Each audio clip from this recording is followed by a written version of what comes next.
I'll pass it over to you, and then if you can talk about we're now going to go to Sri Mayapur try to emphasize how Mayapur TV is really helping us on this, because it's the Mayapur TV crew. Also, you know, if they can support Mayapur TV, please do, you know, by watching, viewing. I'll pass it over to you, and then if you can talk about Krishna.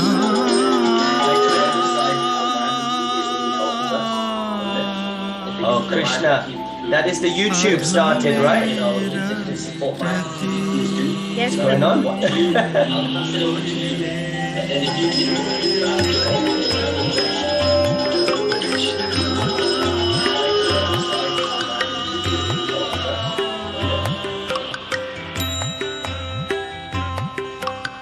गुरु कृपा कोइले कृष्णा अधमेर प्रति गुरु कृपा कोइले कृष्णा अधमेर प्रति लागिया नीले हेता तोरोए बेगति गुरु कृपा कोइले कृष्णा आछे किछु कार्य तब अनुमाने आछे किछु कार्य तब अनुमाने नाहि केनो आनिबेन उग्र स्थाने नाहि केनो आनिबेन उग्र स्थाने गुरु कृपा कोइले कृष्णा अधमेर प्रति लागिया नीले हेता तोरोए बेगति गुरु कृपा कोइले कृष्णा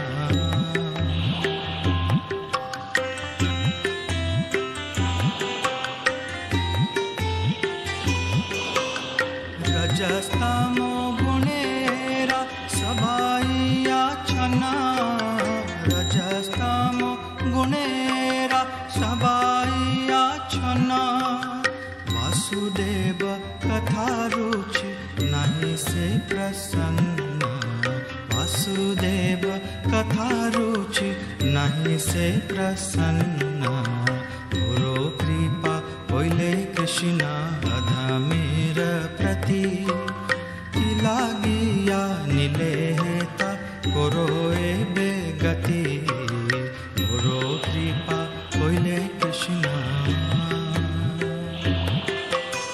तबे जदि तब कृपा होए यही तुकी तबे जदि तब कृपा होए यही तुकी सकली संभव होए तुमी से कौतुकी सकली संभव होए तुमी से कौतुकी गुरु कृपा कोइले कृष्णा अधमेर प्रति लागिया नीले हेता कोरोए बेगति गुरु कृपा कोइले कृष्णा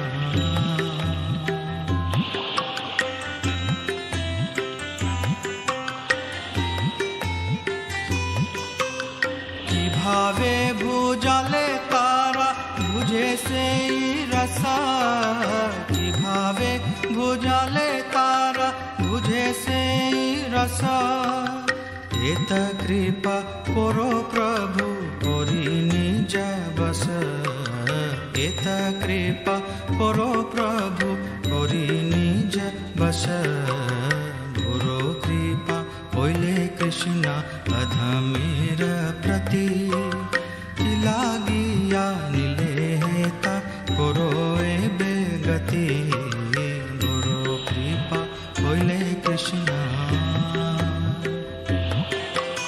तुम्हारा इच्छाया सब होए माया वासा तुम्हारा इच्छाया सब होए माया वासा तुम्हारा इच्छाया नाश मायार परश तुम्हारा इच्छाया नाश मायार परश गुरु कृपा कोइले कृष्णा अधमेर प्रति लागिया नीले हेता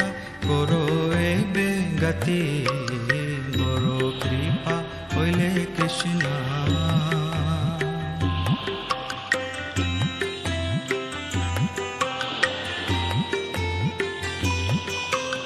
তব ইচ্ছা হয়ে যদি তাদের উদ্ধার তব ইচ্ছা হয়ে যদি তাদের উদ্ধার বুঝিবে নিশ্চল তবে কথা সে তোমার বুঝিবে নিশ্চয় তবে কথা সে তোমার গুরু কৃপা হইলে কৃষ্ণ অধমের প্রতি কি লাগিয়া নিলেতা করো এবে গতি গুরু কৃপা হইলে কৃষ্ণ ভগবতের কথা সে তব অবতার ভগবতের কথা সে তব অবতার ধীর হইয়া শুনে জড়ে কানে বার বার ধীর হইয়া শুনে জড়ে কানে বার বার গুরু কৃপা হইলে কৃষ্ণ অধমের প্রতি কি লাগিয়া নিলেতা করো এবে গতি গুরু কৃপা হইলে কৃষ্ণ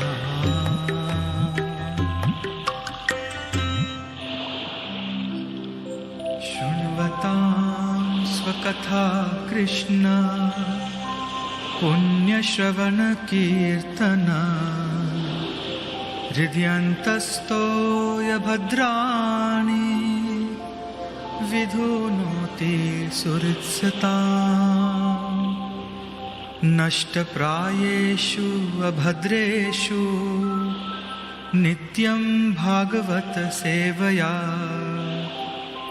भगवती उत्तम श्लोके भक्तिर्भवति नैष्ठिकी वन्देऽहं श्रीगुरु श्रीयुता पदकमलं श्रीगुरु वैष्णवांश्च श्रीरूपं साग्रजातं सहगणा रघुनाथान्वितं तं सजीवम् साद्वैतं सावधूतं परिजनसहितं कृष्णचैतन्यदेवं श्रीराधा कृष्णपादां सहगणा ललिता श्रीविशाखान्वितां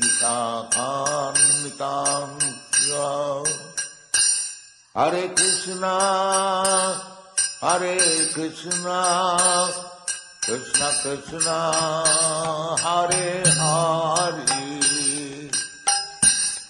हरे Ram Ram Ram Hare Hare Hare Krishna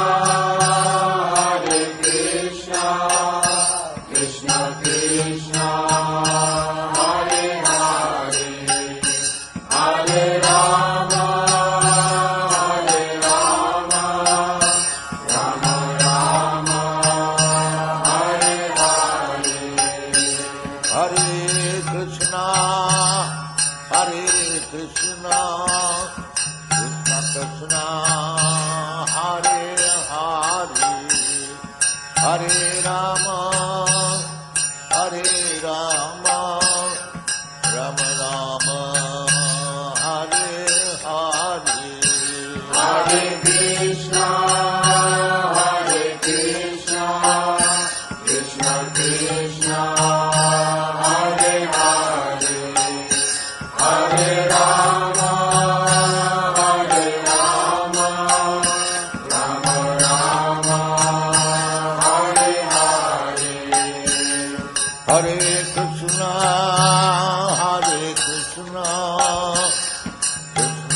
Krishna, Hare Hare, Hare Rama, Hare Rama, Rama Rama, Hare Hare.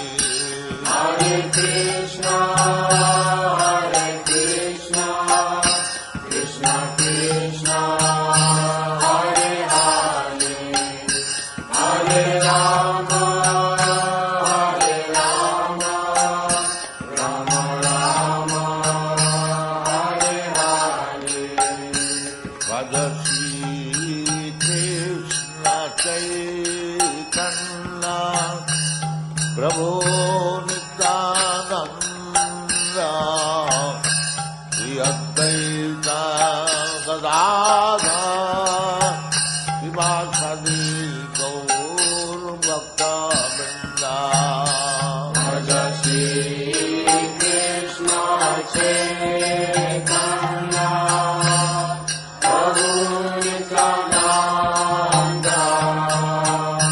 Shri Advaita Gadadhar, Srivasadi Gaur Bhakta Vrinda. Vajasi Krishna Chaitanya, Prabhu Nityananda, Shri Advaita Gadadhar, Srivasadi.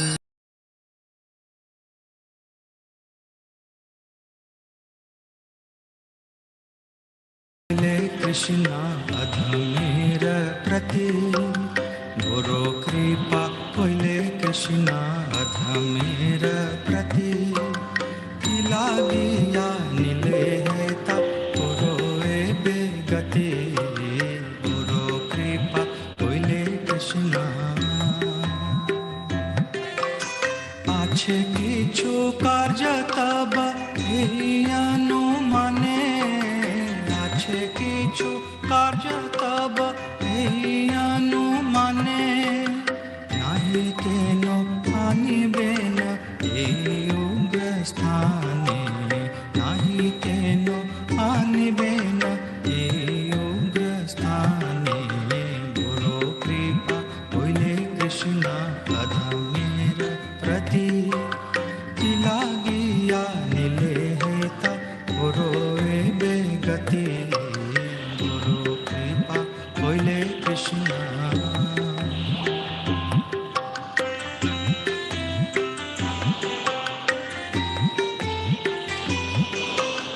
रजस्तमो गुणेरा सभाइया छना रजस्तमो गुणेरा सबाइया छना वासुदेव कथा रुचि नहीं से प्रसन्न वासुदेव कथा रुचि नहीं से प्रसन्न गुरु कृपा होइले कृष्ण अधमेर प्रति लागिया नीले हेता गुरु एबे गति गुरु कृपा होइले कृष्ण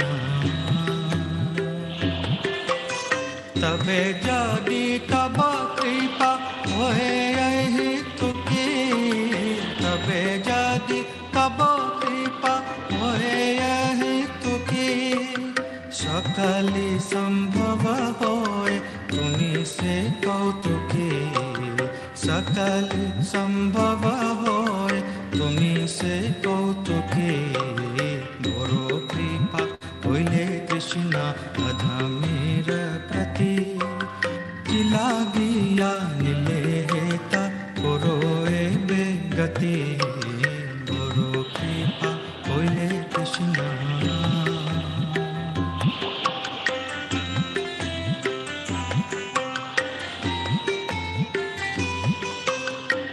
भावे भूजले तारा बुझे से रसा कि भावे भूजले तारा बुझे से रसा एत कृपा करो प्रभु करी निज बस एत कृपा करो प्रभु करी निज बस कृष्ण अधमीर प्रति लागिया नीलेता करोए बेगति गुरु कृपा होइले Krishna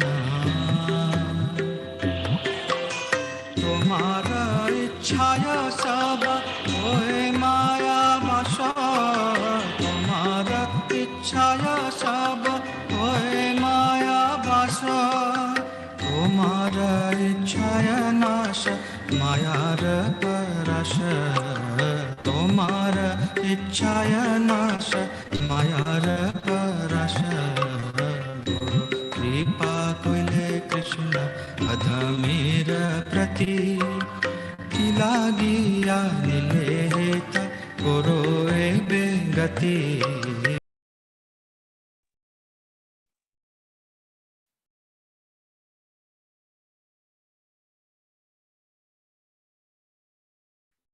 Hare Krishna, everyone. Thank you so much for joining. This is now Day 2 of our World Holy Name Festival. My name is Jagannath Kirtanananda Das, and on behalf of the ISKCON Kirtan Ministry team and the World Holy Name Festival team, just want to welcome you all for joining us on this amazing, amazing day. And today we have another great lineup. We have going to have His Grace Sakyaras Prema Prabhu coming on. We're going to be talking about Sanskrit pronunciation, a pronunciation workshop, and he is a key member in this. And we also have Janananda Goswami Maharaj, who will be joining us as well. And he'll be talking about Kirtan standards. It's really important that we all pay attention to this, because when it comes to Kirtan, this is something that will help us take ourselves to the next level. So we've got some lineups, and then of course we'll have Kirtans from Sri Dham Mayapur today. So we're really looking forward to that. Yesterday, you heard Vishwamba Prabhu. He did such an amazing kirtan, gave such nice realizations. And today, we have another special surprise. So please do stay tuned in. And at the end, I'll be doing a quiz, a World Holy Name Festival interactive quiz. If you're on Zoom, you're on YouTube, Facebook, and all the other channels, it's completely fine. You will be able to play from wherever you are. So just make sure you have your mobile phones ready, or have another device ready just in case, so you can then play along, and we'll give you all the instructions of what you need to do that. So without further ado, I want to introduce our first speaker, and I believe he is here all the way from UK, my dear god brother as well, Sakyaras Prema Prabhu. He is a very senior disciple of His Holiness Jayapataka Swami Guru Maharaj, and he's an amazing, amazing, talented instrumentalist. I think when I was younger and I used to go to different Rath Yatras or go to different places and hear kirtans, he was like the one-man band. He plays so many various instruments, but to a very, very top level. So, you know, you have that saying, play of all, master of none. He is the master of all, and he plays it all really well. So I'm very honored to actually be introducing him. And also another area that Prabhu does is to do with about Sanskrit pronunciation. He actually has an amazing schooling to teach individuals at different stages how to learn Sanskrit. So he calls it Slokaship Unlimited. So please do check him out. Check out his website, you know, YouTube, he's there, Facebook, and we want you to check what he does. But today you're going to hear some of it. And then I'm sure Prabhu will give you some instructions. If you want to know more and how you can get involved with Slokaship Unlimited, he will provide that. So thank you so much for joining us, Sakyaras Prema Prabhu. How are you? Very nervous. Nothing nervous to be of. You know, we are amongst friends here, and you are, you know, someone we are very grateful you made time for us. So Prabhu's going to be doing a presentation, so we're just going to make sure everything works fine while he's on. So Prabhu's going to just be showing us that. So I'm going to pass it over to you, dear Sakyaras Prema Prabhu, and we look forward to your session today. Hare Krishna. Hare Krishna. Thank you very much, Prabhuji. Welcome to everyone. Swagatam. Namo Namaha. I offer my respectful obeisances unto all the Vaishnavas present and non-present who are following in the footsteps of Srila Rupa Goswami by studying and reading his Upadesamrita and the Bhakti-Rasamrita Sindhu, the two main books of our devotional path.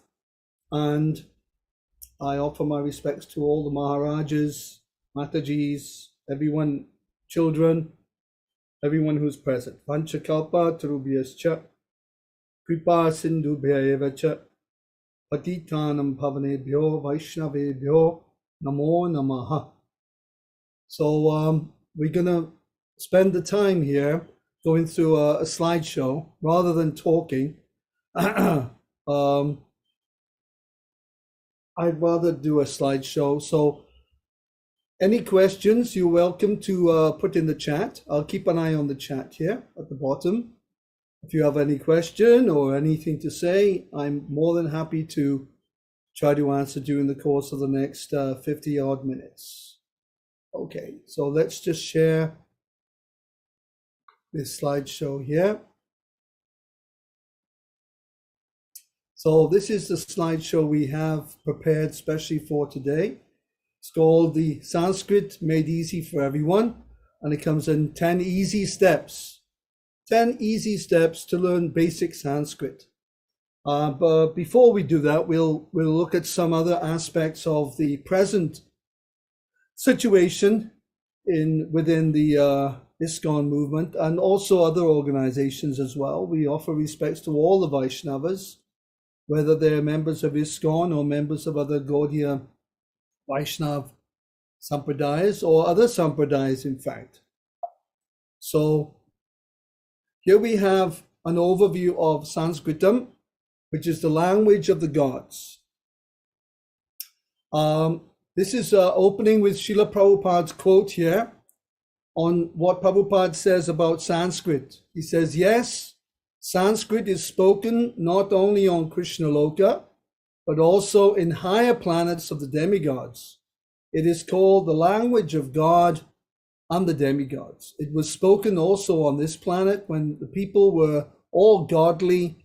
They used to speak in Sanskrit. Sanskrit is the origin of all languages of the civilized people. It is most perfect, not only descriptive. The word Sanskrit means the most perfect. Srila Prabhupada. So today we're going to try to build up the confidence of devotees to try to pronounce the Sanskrit shlokas, the different various aphorisms and lines that we learn in Sanskrit. Try to pronounce them nicely. So that's the whole idea of this, is to create a confidence, because from the time I joined in 1970s, there was no emphasis on pronunciation whatsoever. And that has been the case for many, many years, because the emphasis on most of the activities within this evangelical, we're evangelists, we go out, we're preachers, you see, we're not bhajana nandis, we're goshti nandis. So because of that, there's a tendency to put priority on other things. But there's got to come a time when we look at other priorities as well. And this is certainly an important priority. So here we have Bhashanam Janani Sanskrit Bhasha.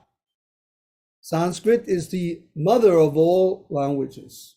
So I've started off with a warning from the Brahaspati Samhita. And this is a very important shloka taken from the 10th canto of Srimad Bhagavatam, which is the verse Yasyatma Buddhi Kunape Tri Dhatuke Swadi Kalatadrishi Bhauma E Jadi. So this shloka is taken from that purport, and it is a kind of a warning that we don't become absorbed in scholarly activities only. Agyata Bhagavad Dharma Mantra Vijnana Samvidaha Naraste Gokara Gneya api bhupala vanditaha. Men who do not know the principles of devotional service to the Supreme Lord should be known as cows and asses, even if they are expert in technically analyzing Vedic mantras and are adored by world leaders. So just being a scholar of Sanskrit, being an expert reciter of mantras, that is not the principle. The principle is that we do it with devotional love. So the whole idea is that we learn these shlokas, we learn these verses to please Lord Krishna and to please Guru and Krishna. So I offer my respects to my Diksha Guru, Srila Jayapataka Swami Maharaj, and also to my beloved Shiksha Guru, my Param Shiksha Guru, Srila A.C. Bhaktivedanta Swami Prabhupada. So here's our introduction to Sanskrit. First of all, why speak Sanskrit correctly? Why bother? Is it important? Is it an over-endeavor to pronounce Sanskrit shlokas correctly? We are not grammarians or Sanskrit scholars. Why should we make the effort? Who cares whether the pronunciation is correct or incorrect? The main thing is to be able to quote Shastras and deliver the Siddhanta right. Is that right? Of course it's right at a certain time. This is the point. In the past, this has been the mentality of our leaders in ISKCON, not to speak of followers, the leaders ourselves, not putting emphasis on the actual pronunciation or learning a little bit about the grammar, etc. of Sanskrit. But now, this time after 50 years, ISKCON is well established now in the world. So it's wrong. It's a wrong mentality to have. Why? Maintaining a system of mispronunciation paves the way forward for future generations of the parampara of errata. Hence, there is need for change in the collective attitude towards our overall pronunciation of Shastric slokas. So this parampara of errata has been quoted by Lokanath Swami in his book Samskrito Charanam, which I bought a copy of this when Maharaj asked me to become more expert in pronunciation and learn Sanskrit. This is going back in 2019. I was driving him here in UK, and we were talking about shlokas, and I was reciting, and he said, your Sanskrit pronunciation is not very good. And I said, Maharaj, I've been quoting Sanskrit shlokas for years. He said, yes, but your pronunciation has to improve. I said, okay, Maharaj. He said, get my book and learn something. So I took the book, then I started taking lessons. And then COVID came along, and then I was taking lessons constantly for nearly 2 years. And I'm still taking my lessons from my teacher. So this is taken a quote now from the Sanskrit Charanam. And the reason I'm showing you all this is that I want to show the importance of learning how to pronounce the Sanskrit with love. Not correctly. It's not about being right or wrong. It's doing it with love. When you do something with love, with devotion, you do it very nicely. We don't go into Krishna's kitchen and start throwing things around. Oh, where's the hang? Oh, put the hang in. Oh, put the jeera. There you go. Oh, where's the potato? Oh, I'm not going to peel them all right. I'll half peel the potatoes. No, when we cook for Krishna, we cook with so much love and care and devotion, so that Krishna, everything will be very nice, beautifully offered to the Lord on the altar. Similarly, when we are speaking these beautiful shlokas, it's all about improving our standard of pronunciation with care and love. So Prabhupada's books have been the correct translation of Sanskrit words. They have all the correct transliterations, word for word, synonym, but the tradition of mispronunciation has been passed down by what we call the Parampara Avirata, and it's been continuing for many, many years. One cause for this tradition of incorrect pronunciation of shlokas stems from the early days of the movement. Now, in the early days, there were hardly any books in Sanskrit. Most of the books were in English, they were abridged, and even there was no songbooks or song sheets. Many devotees had to listen to other devotees singing the artis and the prayers, and they would have to guess it sometimes. So there's a famous devotee, one devotee was listening to the Mangal Arti prayer, Shri Guru Ashtakam, Vande Guru Shri Charanarvindam. So one day this devotee, somebody heard him singing, one day we'll all see Charanarvindam. One day we'll all see, because this is called the Parampara Avirata. We're hearing, so in those days, we used to have to guess what the words were many times. And the same with Madanga playing. There was no technique on Madanga playing. It was all, someone would have a go and then another person would do something else and then they'd make up the tals. So this is how ISKCON has grown. There's nothing wrong with it. It is the only way it could happen. But now it's time to take it up a gear after 50 years. So that's why I'm showing you this. I hope you're okay with these points. Now, is Sanskrit as easy as they say? Well, Sanskrit is easier to learn than modern languages for 3 reasons. 3 reasons. It has a systematic alphabet. Every consonant, ka, ba, da. It's all not A, B, C, D, E, F.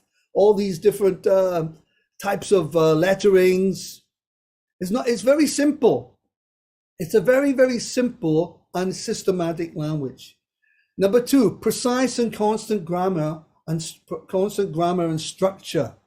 So the structure is, everything is very precise and very beautiful in Sanskrit. It's a fabulous language. And it has unchanging vocabulary. There's no changes of words.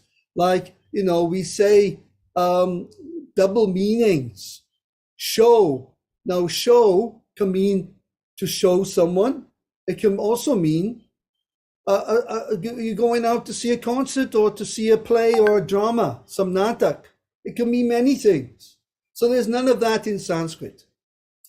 And of course, the English language, for example, is quite different from the German. It comes from German, the English, and then it's infiltrated then with the French and Latin.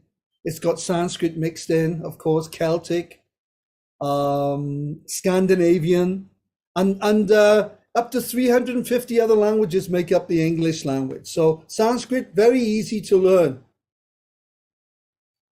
There are health benefits of Sanskrit as well. What health benefits? Well, to speak the language of Sanskrit means to be refined and cultured by definition. As the language of the gods, it brings divine grace. It is very satisfying, very beautiful to speak the language. And also the sounds of Sanskrit create beneficial vibrations for the nadis. Now the nadis are pathways of life air. There's 5 airs in the body. And these nadis are benefited by the Sanskrit pronunciations. So it's good for the health.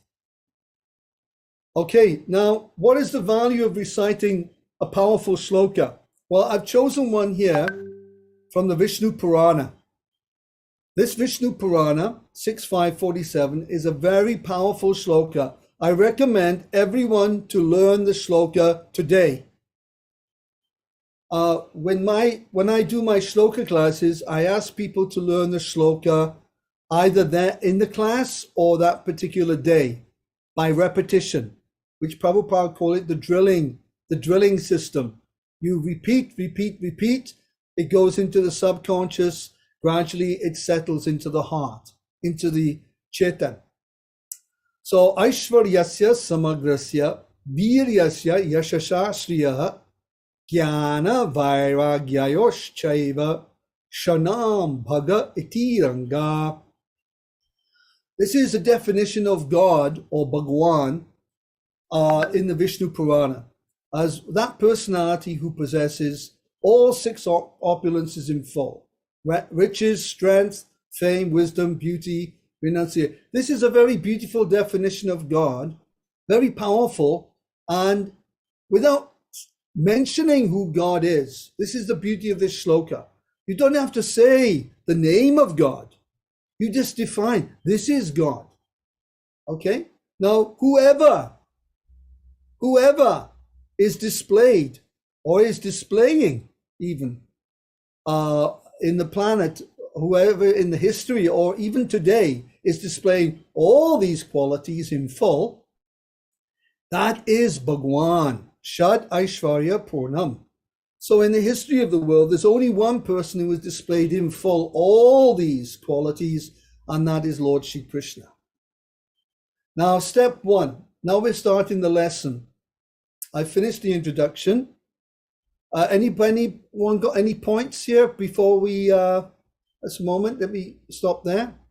And anyone got any points, any questions? Let's have a look. Chat. No, everyone put your hands up if you're okay with that.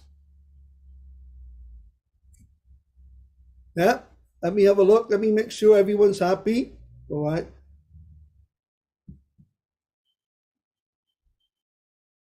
Yes, I can't see many faces there. There's a lot of people. Anyway, I hope you're all happy with that short presentation there. Okay. Let's go on now to the steps. These are the different steps. We got 40 minutes left. 40 minutes left. Okay. Hi Krishna, Sakya Prem Prabhu. I think Tulsi Vallabh Anukampa Rasi. Tulsi Vallabh Prabhu seems to have his hand up. Oh, Tulsi Vallabh. Okay, Prabhu. Just a moment.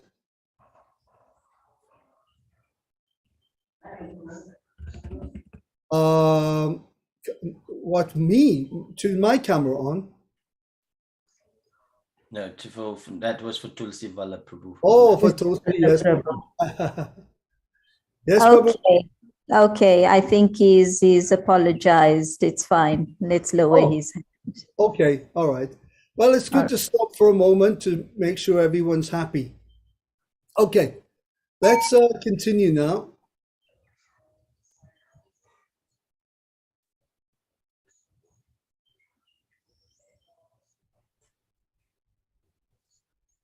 Stop the share there and let's try it again. There we are. Okay, step one. For those people who are Europeans, now I don't know how many people in this group are Europeans or from the Americas, but we have had to learn Sanskrit the roundabout way, the indirect way. It's called IAST. IAST is the International Alphabet for Sanskrit Transliteration. And it has been working in the academic world, in scholarly circles, universities, colleges, etc., since 1912. It was founded mainly by British Sanskritologists, Sir Charles Edward Trevelyan, Sir William Jones, Sir Monia Williams. Now, they're all 18th, 19th century. We're going back to 1746 here with Sir William Jones, who was an Oxford philologer from Oxford University. And he established the Asiatic Society in Kolkata in the late 1800s. And he made very famous statements about Sanskrit. So all these people here and others, of course, are responsible for developing the IAST system, which is diacritics. That's when we have the English, Roman, Latin words representing Sanskrit with lines on top, dots, etc. So Ayast is based on a scheme that emerged during the later 18th century by Sir William Jones and was developed later by Monier Williams. I have a dictionary by Monier Williams written in 1899. And it was formalized in September 1894 and then made worldwide standard in 1912. That's something about the system we follow. That's a statement by Sir William Jones about the supremacy of Sanskrit over Greek, Latin, Persian, Arabic, and other languages. This is a famous statement he made in 1786 in the Asiatic Society in Kolkata. You can look that up yourself on Google, Sir William Jones, and you can read it yourself. Step 2, let's have a look at how we're speaking Sanskrit. We're using our phonetic instrument, our mouth. Here we have a description of very nice diagram of the mouth here. Notice the mouth is open wide. Can everyone open their mouth nice and wide, please? Nice and wide, as if you're eating a big rasgulla. Big rasgulla. This is a Sanskrit. This is how we speak Sanskrit. We open the mouth.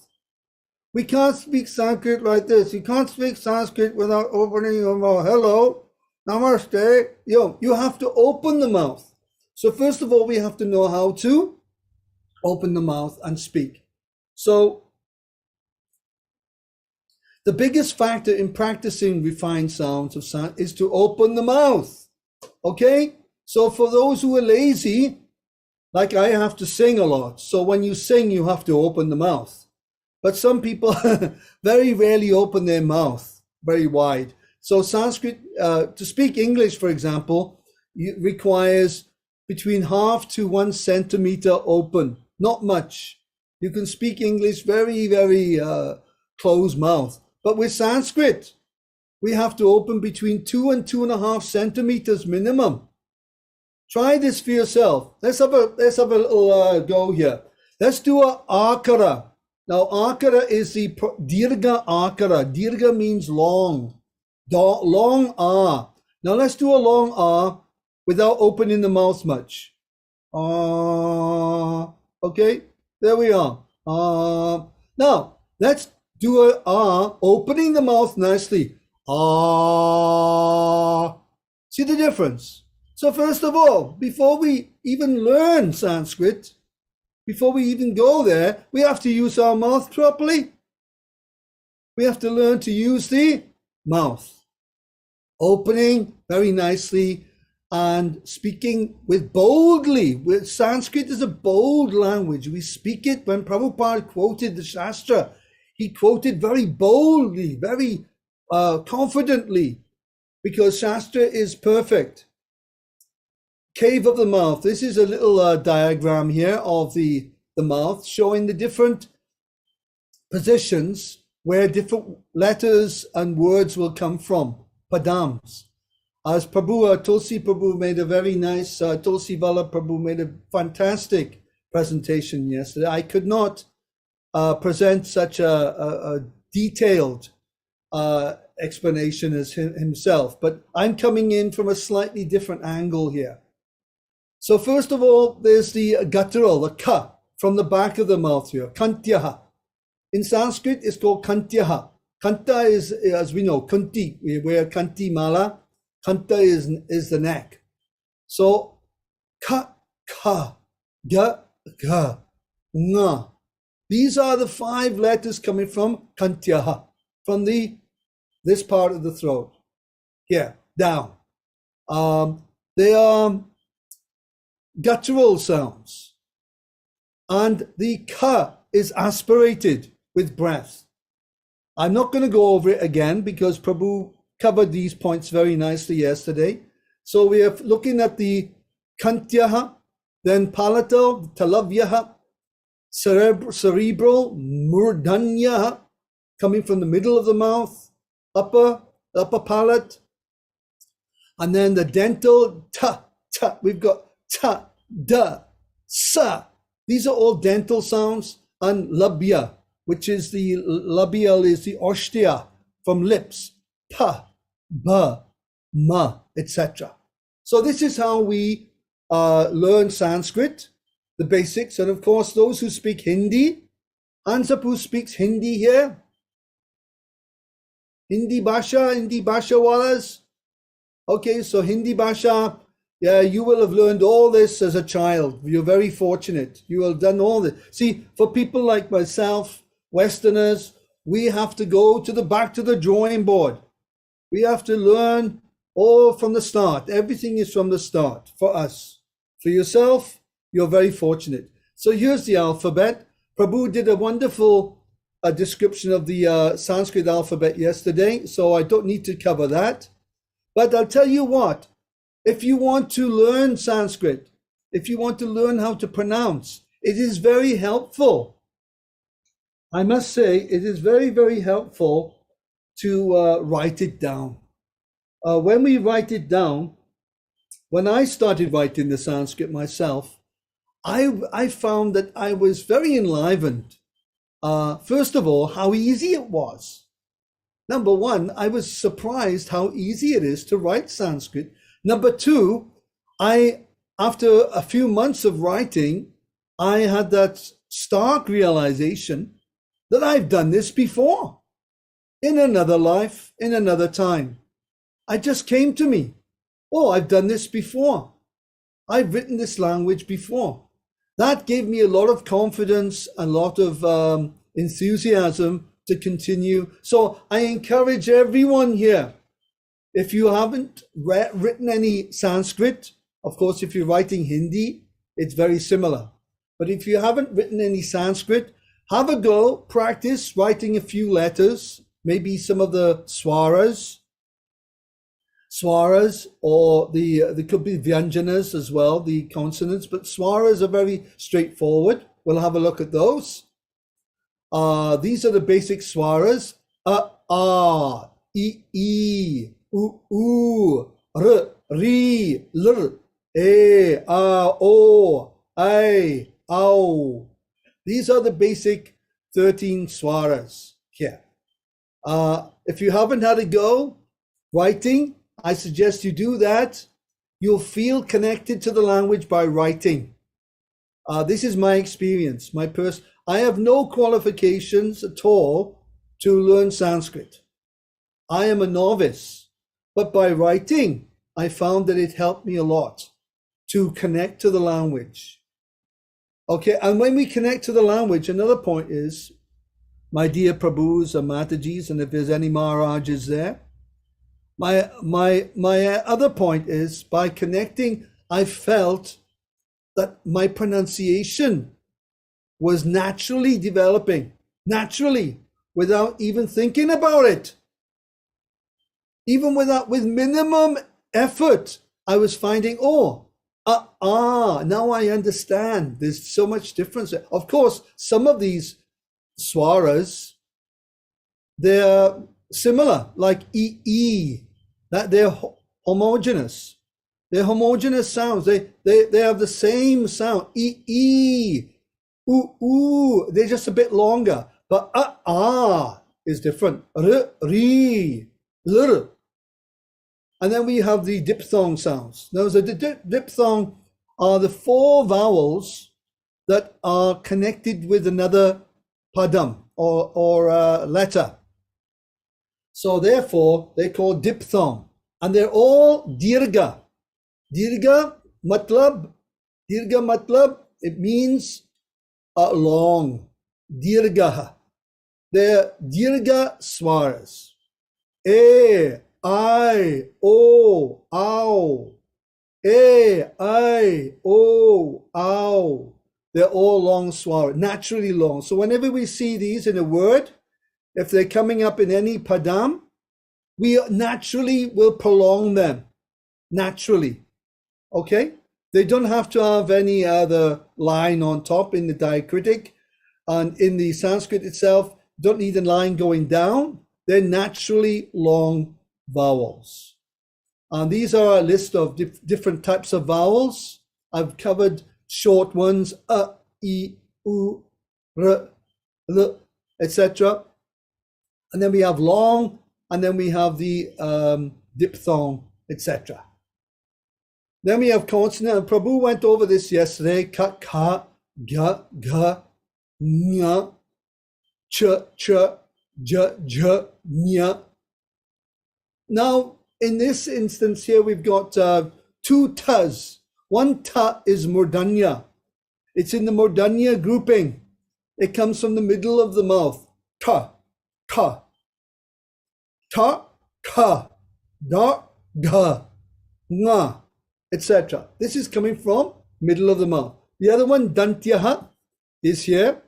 Ta, ta, da, da, na. Very simple, very basic. Unlabial, pa, pa, ba, ba, ba, ma, etc. Then we've got the other one. We'll look at those in a minute. Step 4. Any questions?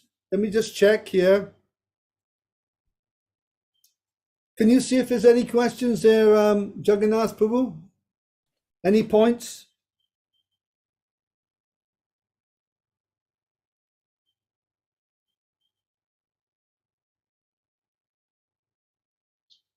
No, no nothing. questions. Sorry, no questions. I was on mute myself. Right. Yeah, because we have to respect the audience is everything. You see, as Mahatma Gandhi used to say, the customer is everything. So you audience, you are the purpose why I'm here today doing this. So that's why I'm concerned about whether you have questions or points. Now, I'm not saying that this presentation is going to be perfect because I'm not a Sanskrit scholar by any stretch of the imagination. But I've learned the basic things that are important in Sanskrit. And from there, we can learn. We can develop as far as we want to go. Some people may only want to learn a little bit. Some people may want to learn a lot. But we should all want to learn something. As Chaitanya Mahaprabhu here in the form of Nimai Pandit was teaching his students Sanskritam in Nadia. Okay, so now we have the 15 vowel variants. Now we've gone through the vowels. A, I, U, R, Ri, L, E, I, O, Ow. Then we have aha, also on top. Now, as we know, these vowels change when they're attached to the vyanjana, the consonant. So, ta, as we got this ta here, aspirated ta becomes tu by adding the 5th vowel u. There we are. This is how we're adding the vowels on top. The word below, ta, tanuhu, there's a visarga. This colon here, 2 dots, in Sanskrit is visarga. Tuhu. Okay? Tanuhu. So, excuse me. Tanuhu. And we've got aspirated ta, tudhati, tudharti. Now the da has got the dot here. This is murdanya. This is coming from the middle of the mouth. Tudharti, tudharti. And this is the basics of Sanskrit. Now there's a nice shloka here for everyone. Does anyone recognize this shloka from the Ishopanishad? Yes? This shloka is a classic example of added vowels. Now look at the actual Sanskrit here. We've got r, u. This is dirgha u here. There's in the English we've got it here with the line on top. This is the diacritic system. This dot here is the visarga there. Om purnam adah. Purnam idam, purnat purnam udachyate. Comma. There's our comma. Purnasya purnam, purnam adaya, purnam eva vashishyate. Full stop. So we can see all these added vowels here, these extra vowels added, r, u, etc. in this very nice example of added vowels to the actual shloka. This is a very nice one. Does anyone know this shloka? Oh, ask Prabhu, can you ask Mataji to recite it for us? Mataji, put a hand up there. Yes, let's do that. So let's Go on, unmute Mataji. Have a go. Show us what you can do. Let's just have a look. Can we just unmute Mata, please? Yes, Prabhu. Hare Krishna. Yeah. Hare Krishna. Hare Krishna, Prabhuji. Yes, we can hear you. Thank you. Please do. Om. Okay. Om Purnamada Purnamidam Purnartha Purnam Udachyate Purnasya Purnasya Purnamadaya Purnam Eva Vashishyate. Oh, give her a big clap for that. Oh, Haribo! We have a pandit amongst us. So naturally, she was a bit nervous, like we all are. We all get nervous. But she was adding the dirgha akara there when there was no long vowel. And this is common. This is our common problem. Om purnam adha purnam idang purnat purnam udachyate Purnasya Purnam Adaya Purnam Eva Vashishyate. Have another go, Mataji. This time, work on those short and long vowels. Have one more go. This is how we do our shloka lessons. For those who are, some of my shloka students are here with us today. brilliant. Mata, can we unmute Mata again? That'll be great. Have another go. This time, if you're reading Devanagari, make attention of the Purnam Adaha, Purnam Idam, Purnam. Okay? Purnam. Go ahead. Hare Krishna. Hare Thank you, Prabhuji, for organizing such a wonderful class. So I tried just chanting the mantra. Thank you. Om Purnamada Purnamidam Purnat Purnam Uduchyate Purnasya Purnamadaya Purnam Eva Vashishyate. Oh, that was a lot better. Give her a big clap for that. Whoa. There we go. Okay, thank you so much. So the step 5 is the vargas. The vargas are the parts of the mouth now that we're using to pronounce the shloka or pronounce any Sanskrit. It could be a story. Ekada. I'm writing stories now in Sanskrit for my teacher. Ekada Swami Vivekananda.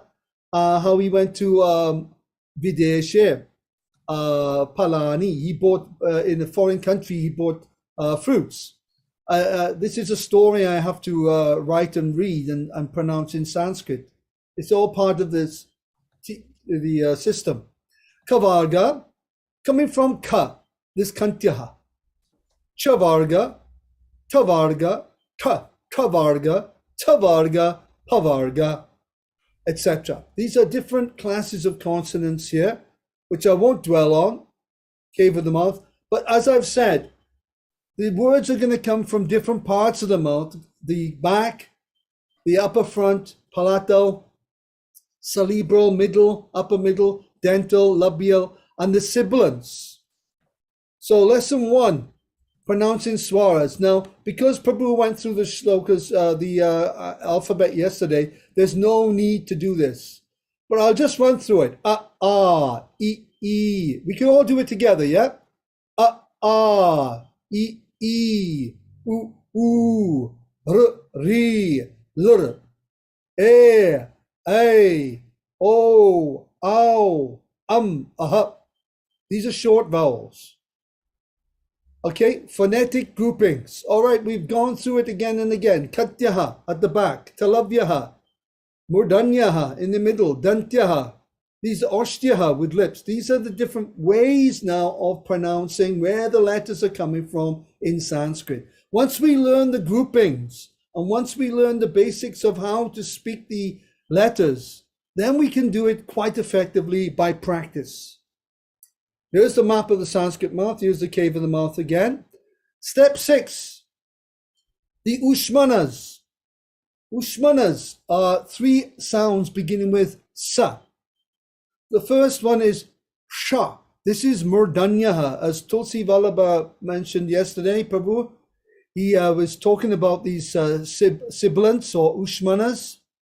And the sha is coming from the middle, Murdanya, the middle here. The tongue is going back to the top of the mouth. Sha. Sounds like sprechen, this sound. Then we've got sha, as in ship, okay, or Shiva, sha. Then sa. Sha is coming talavyaha from another part of the mouth here. Sha, using the lips and the tongue. And then sa is very dental, sa, like same, or sumaduram. Details about Ushmanas, we've already gone through that, so there's no need to dwell on it. Let's do a nice shloka here. This is a practice now. This is a lesson for us. This is Bhagavad Gita 2:11, Lord Krishna's first instruction to Arjuna. The very first time Krishna steps up and says, hey, this is the way it is, Arjuna. This is it. This is where Krishna begins his instruction after Arjuna has submitted himself as his shishya. Shishyasteham sadi mam tvam papanam. He says to the Lord, now I've become your devotee, your servant, your shishya, your disciple. Please instruct me. Please guide me. The Lord now speaks. Now this is an example of all Ushmanas in one shloka. Shri Bhagavan Uvacha Ashochan Anvashochastvam Pragyavadhangscha Bhashase Gatasun Agatasunscha Nanusochanti Panditaha. Okay, anyone would like to have a go at this now? Another person. Anyone? Hey, Jagannath, would you like to have a go at doing this one, Prabhu? I will give it to somebody else if you don't mind, Prabhu. All right, go on. Have some hands up actually. Krishna Kishore, Prabhu. Hare Krishna. Yes, I would Go like ahead, to. Prabhu. Shri Bhagavan Uvacha Ashochananvashocastvam Pragyavadascha Vadanscha Bhashase Gatasuna Gatastushcham Sushcha Nanushocanti Panditaha. Oh, give him a big clap for that. Okay, that was like a 5 out of 10 for that one. But never mind, that's a first attempt. Anybody else wants to have a go? Make it improve. Yes, we have also, we had Krishna Kishore Prabhu had his hand up. Okay. Try. Yes, there he is. Krishna Kishore. Follow by. Please go ahead, Krishna Kishore Prabhu. Hang on, let's just make sure he's unmuted. I just recited, Prabhu. Oh, we didn't hear it. We did not hear. You must do again. Okay. Shri Bhagavan Uvacha. Is it audible now? Yes, Yeah. we are. Yes. Shri Bhagavan Uvacha Ashochananva Shochastvam Pragyavadanscha Bhashase Gatasuna Gatasuscha Nanushocanti Panditaha. Okay. Now, have a listen to this. Now, I'm not expert. I'm not saying I'm doing it perfectly, but have a listen to the way I'm doing it with reference to the different dirgha. Yeah. Prabhu, there's 2 more people, unless you got other examples. Do you want to let them wait? Alkamata. Okay, go quickly then, because we're running out of time, of course, but have a go. Alkamata, you want to try? Please Yes, go ahead. Prabhuji. Hare Krishna. Shri Bhagavan Uvacha Ashocyanvashochatsvam Pragyavadansh Bhashase Gatasuncha Nanushocanti Panditaha. Okay, very nice. And one more person then. Yes, one more. We have Shamalangi Mataji. Please go ahead. Hare Krishna. Thank you, Prabhu. Shri Bhagavan Uvacha Ashochayan Anavoshachastvam Pragnavadanscha Bhashase Gatashu na Gata Shumscha Nanu Shochanti Panditaha. Okay, now let's ask one of my students who have been learning the shloka to do it, and then they'll show you how we're doing it in our shloka group. Who's here from my group? Let's have a look. Please raise your hands. There we go. We have Ganeshrai and Nitai Prabhu. Ganeshrai. Okay, Ganeshrai Prabhu. Go ahead, Prabhu. There we go. Hare Krishna. Thank you, Prabhuji. Yeah. Shri Bhagavan Uvacha Asocyan Anvasocastvam Pragyavadam Shabhashase Gatasun Agatasumscha Nanusochanti Panditaha.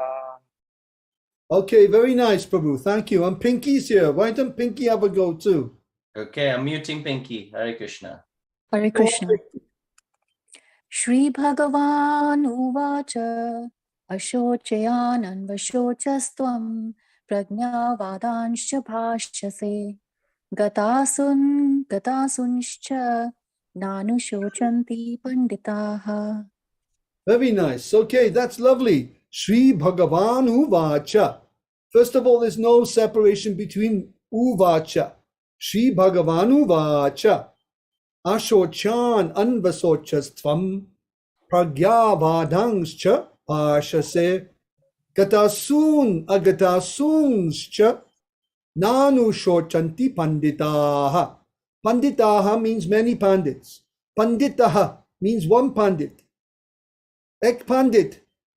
Panditaha, many pandits. Panditao, two pandits. So these are the different sections of words.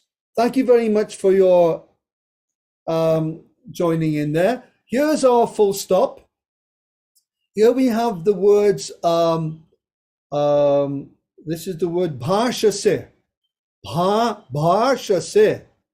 Bhashase, comma. Panditaha. Panditaha, full stop. For those who don't know, this is the comma, this is the full stop. Step 7, the sandhis. So we're going to look at the visargas. There are 5 main sandhis here we're looking at, but we're going to look at the visargas now. So as we know, visarga is very important in Sanskrit. It's very, very important to understand how it works. So here's some examples. The word Ramaha. Ramaha. First of all, we've got Dirgha Akara at the beginning. Ramaha. And then the aha is short. Ramaha. This is a name for Lord Rama. Okay, Ramaha. Or a boy called Rama. Doesn't matter. Then we've got Ramaha. Dirgha Akara is at the end. Ramaha, Ramaha, Ramaha. Ramaha is the lady's name or name for Lakshmi ji. As they say, Samsar Sukhi Hoy, Ramani Gune in Bengali. Samsar Sukhi Hoy, Ramani Gune. So Ramaha, Dirgha Akara at the end. Harihi, short. Harsva, Harsva means short. So now we've got short swaras. Harihi. There's no dirghas here. There's no long. Everything harihi. But the visarga is there. Here's the visarga. In this case, the visarga is represented by a dot under the H. Here we have Now we've got diphthong vowels. A, I, O, Au. A, I, O, Au. Gauriyaha. Naturally, they're long. Dirgha. Gauriyaha. And finally, Shambhuhu. They're all Harasva, all very short. Shambhuhu, which is a name for Lord Shiva. Okay, so this is a little example of the Visargas, how we pronounce them. Ramaha, Ramaha, Harihi, Gauriyaha, Shambhuhu, like that. Now, if we can start pronouncing the Visargas nicely, it really does make a very beautiful presentation to the different shlokas. Step 8, when the Visarga is replaced. Now, we're running short now. We've only got another 5 minutes, so I'll be very quick here. When the Visarga appears before a ka or ka, it is changed to a Jiva Mulya Visarga, which is a without the It's simply the breath. Before a pa or pa, it is changed to the Upadmaniya Visarga. And then when it is in front of a S or a sha or a sha or the Ushmana, it becomes lopa, which means it's dropped or disappears. Look at some examples. These are examples, more examples of Visargas here. This is Upadmaniya here. Upadmaniya is when you replace it with the F sound. So here we have a pa and a pa. And we've got kaha. Kaha, pachati, at the bottom here. Kaha, pachati. Now, it's not kaha in this case. It's kaf. Kaf pachati. When there's a pa following the Visarga, it becomes a fa. Kaf pachati. And this one, fallati. This is kaha, kaf, kaf, pallati, like that, okay? And this is how it looks when we write it in English. Kaha pachati, pronounced as kaf pachati. This is when the Visarga comes before the pa or the pa. Kaha palani becomes kaf palani. Okay, this is called Upadmaniya Visarga, where it's changed to a fa. This is another instance where it's changed or dropped. Again, for ka or ka. We've got ka here. Now, when we do that, it becomes ka, kaha koroti becomes ka, ka koroti, ka koroti. Kaha kanati becomes ka, ka kanati, ka. It's the breath is replaces the Visarga. In the case of the Ushmanas, sha, in this case, it becomes va sachinandanaha. It's completely dropped. So these are variations of the Visargas that come up in shlokas. Step 9, the Anuswara. Well, we're all familiar with Anuswara, the dot above the ma or na. And it is mainly a nasal sound, or nasikya, or anunasika sounds, which is the Anuswara. These are examples of Anuswara here, which I don't dwell on now because I'm running through. Step 10, the last part of the presentation is the chandas or meters. Now, most of the meters that we're learning in the Gita are called the Anushtup chanda. Anushtup.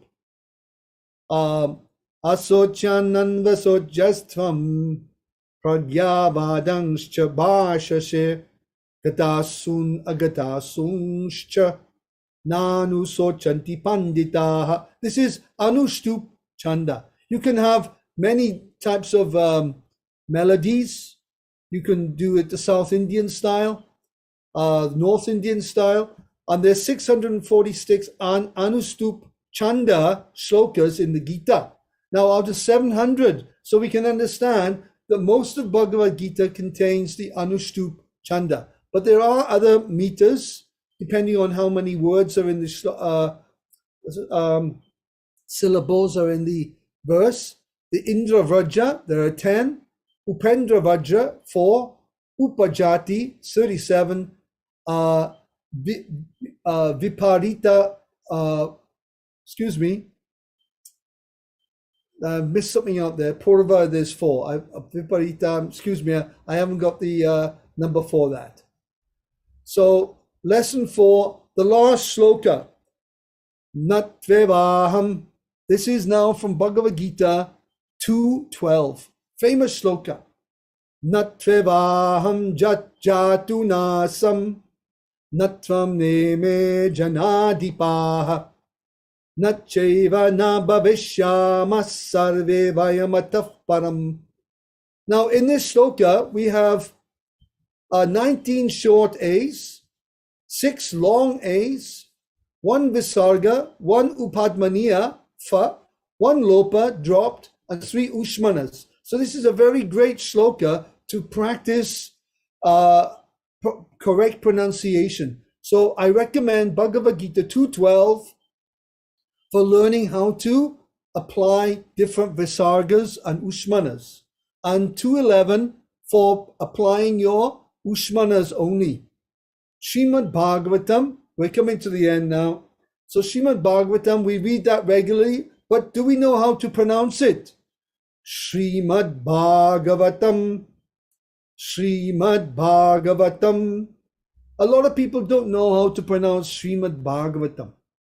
A simple thing, Bhagavad Gita, Bhagavad Gita. This is the Bhagavad Gita, Srimad Bhagavatam. So thank you very much. Anugrihitosmi. Anugrihitosmi. Thank you very much. And Purnardarshaya. Purnardarshaya. Goodbye to everyone. Hare Krishna. Amazing, amazing. Wow. Prabhu, if you could stop sharing the screen. Thank you so much. Dear, dear, dear. Our Shloka Unlimited, Shloka-ship Unlimited guru here. And it's so amazing that he has come on. Thank you so much for taking us to those detailed steps. And also your students who joined on as well. Ganesha and Nitai Prabhu and I think Pinky Prabhu Mata as well. Thank you all and everyone that got involved. This is what it's about. It's more of a practical learning to help us up our skills. And you have just demonstrated to us that today. So thank you. Thank you, dear Prabhu. So if you want to know more, please do check out Shloka-ship Unlimited. You can see it. Just type it in on Google. You can go on YouTube, Facebook, check out Prabhu. So, and now we do have our dear Janananda Goswami Maharaj who has joined. We're so lucky. There is Maharaj. He's there. He's coming out very clear. We see you very nicely. Thank you so much, dear Maharaj.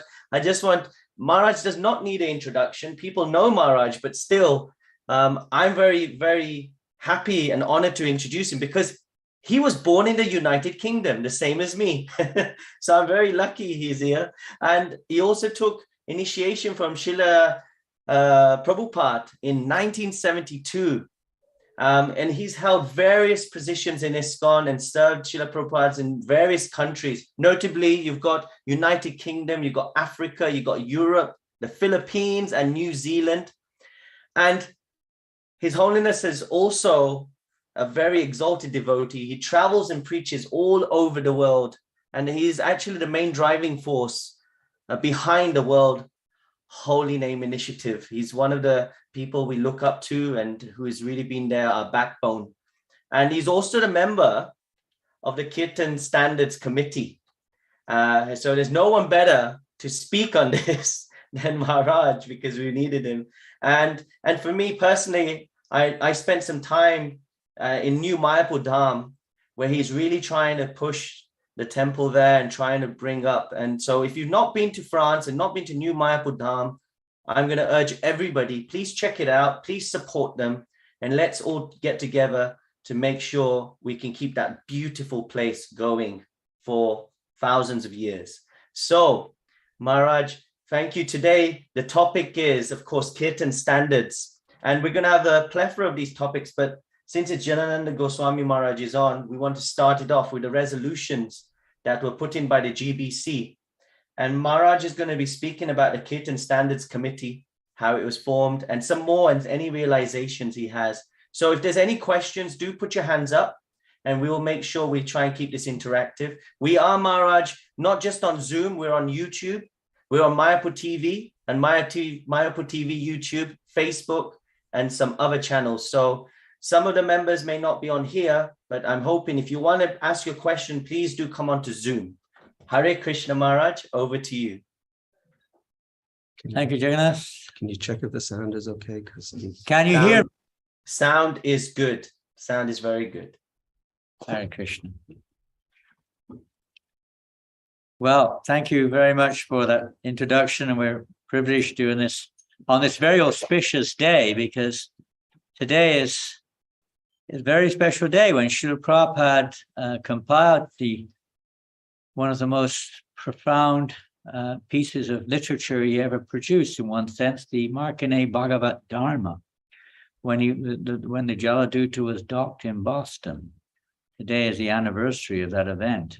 Today also the ship sailed from Boston to New York for Srila Prabhupada's fulfillment of his mission, which was also 100 years ago when he received that instruction from his Guru Maharaj to preach Krishna consciousness in the Western world. So today's subject matter is a bit of an overview, you could say, of the Kirtan standards in ISKCON.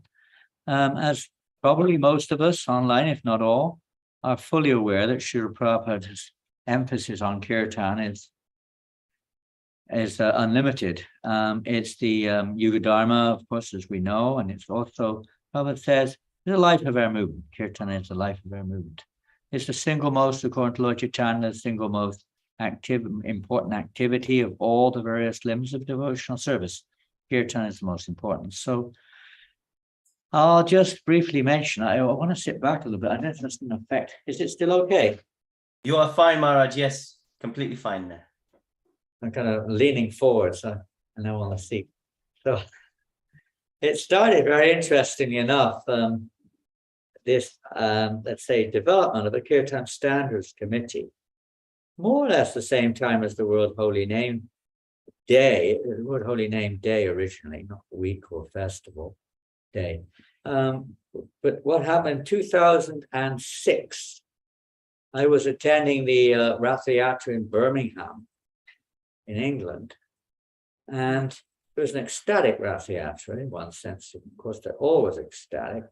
I was in the middle of the kirtan, and I won't mention who, but there was a certain group of devotees who were very, very enthusiastically playing extremely loud. It wasn't even madungas, they're instruments from Punjab. They're like enormous, about this big.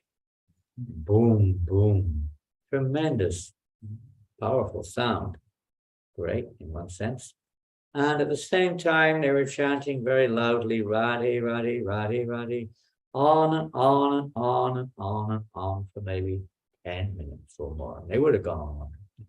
At that point, Jayapataka Maharaj, who was not he was on the side, asked one other sannyasi, I wasn't a sannyasi at the time, he asked one other sannyasi to please go and tell them to chant Hare Krishna.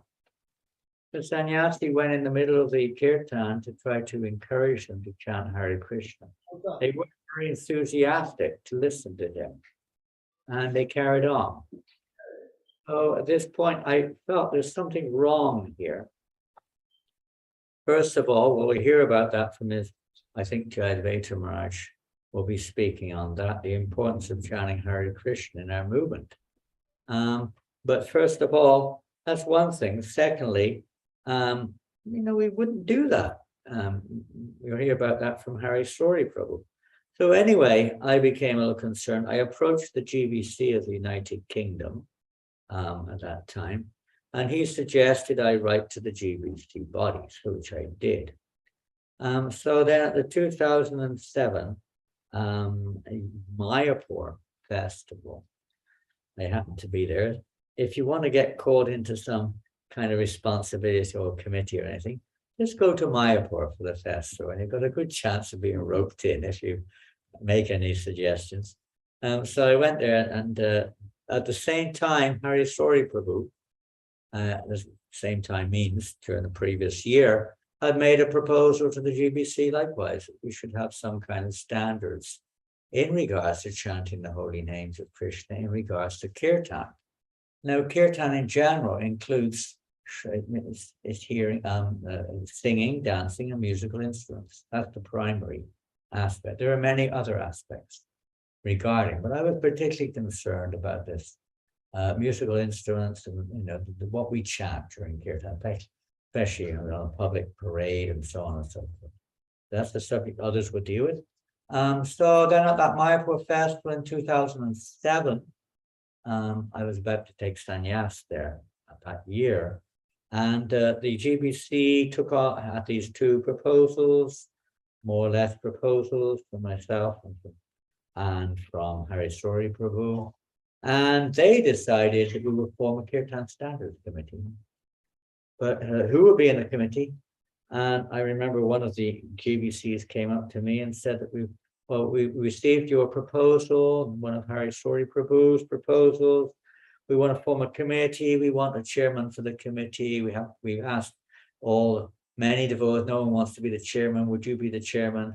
And I said, let me know. I'll let you know tomorrow morning. I thought about it overnight, and I thought, well, if anything's going to happen and no one else seems to want to do it, so I volunteered. Okay, rightly or wrongly, I volunteered to become the chairman, and then the GBC formed a committee because they could see that they were all over ISKCON. It's a natural thing, after Srila Prabhupada time when he was with us, but gradually different types of divergences tend to take place, even philosophical, but in practices too. So therefore, it's important to keep at least some guideline there to help those who, are serious to continue to do things the way that Srila Prabhupada wanted or showed us how to do. So the committee was formed particularly. Can you hear me? Jagannath, can you hear me? Yes, we can hear you, Maharaj. We can hear you fine. Okay, so then the committee was formed, and there were the original members of that committee. It developed over the next few years. But the original committee was called the Kirtan Standards Committee, or KSC for short, and it consisted of, I was supposed to be the chairman, and part of the other members of that committee were Hari Sori Prabhu, Bhakti Vikash Swami, Lokanath Swami, and Jodha Jeevan. That was the original committee. There's only the five of us. It grew a little bit. Aniruddha Prabhu kind of came in because he's a GBC member, not a member, but a deputy of the GBC, who deals with various proposals and resolutions and so on. So he's brought in as a kind of a link with the GBC itself. And we also had Shivaram Swami and Jayadvaita Maharaj as consultants, although there wasn't too much involvement of those two great souls over the years, but they were officially consultants in this committee to develop clear standards and guidelines for kirtan within ISKCON. That was the idea, standards and guidelines. So we then started, after that meeting in 2007, the GBC resolution, and we started to meet. First meeting we had was actually in Melbourne with Hari Sori, Aniruddha Prabhu, and myself. We made what's called a mind map of the various aspects of kirtan. We didn't just, limit it to kirtan in terms of singing, dancing, and musical instruments. There are many other aspects to kirtan. Dress, tunes, etiquette, behavior, amplification, so many things, which we also discussed. So we had a meeting, we put a mind map together, and over the next year or two, I worked with we had a few more meetings whenever we could with the team. We weren't so much online in those days. There was more physical meetings, and we meet in India every year, sometimes during the year. And I worked together with a very nice devotee from Slovenia. His name's Parshuram Prabhu, not the one in London, it's a different one. And we worked on compiling like a manual. It's not a manual in terms of the guidelines or anything, but just a manual with every single quote we could find, practically speaking, relevant quote, that is, on kirtan. From Srila Prabhupada's books, lectures, conversations, letters, etc. We also embarked upon interviewing many senior Vaishnavas, such as Sri Ram Swami, Ayendra Prabhu, Niranjan Swami, and many others, on their, Bhakti Srimaj, different devotees, on their, impression or their anything we were to discuss, how they felt we should approach it, so on, and what their take is on kirtan and standards and so on. And we had our meetings. We found many different articles which were already written from individuals mainly, giving their take on kirtan. We had an article from what's his name? What's the sannyasi who walks? Bhakti Marg Swami Maharaj, Dravida Prabhu. They put together a very nice kirtan guideline. Indradumna Maharaj and Sri Palad had put together a nice guideline, but they weren't complete. They were just certain, very good, but certain aspects. Jayadvaita Maharaj had, of course, been giving some seminars on kirtan standards, but Bhakti Vikash Maharaj. I was editing one book of his, proofreading on Vaishnava etiquette. Has never been published to this day. A large section, maybe 50 pages long of that, was on kirtan standards. And we had Danivir Goswami, who had also written on kirtan standards. Later on, others like Chandramauli Maharaj had also put, there were many others. We got Harikesh Swami had put together some kirtan manual, but an article on kirtan standards, which he's heard from Prabhupada and so on. We took all these things as different evidences into account. We even studied historically, to some degree at least, the history of kirtan, the Gaudiya line. We looked at various writings of Bhakti Vinod Thakur and others, and certain aspects there which gave clarification to some areas which may be a little gray.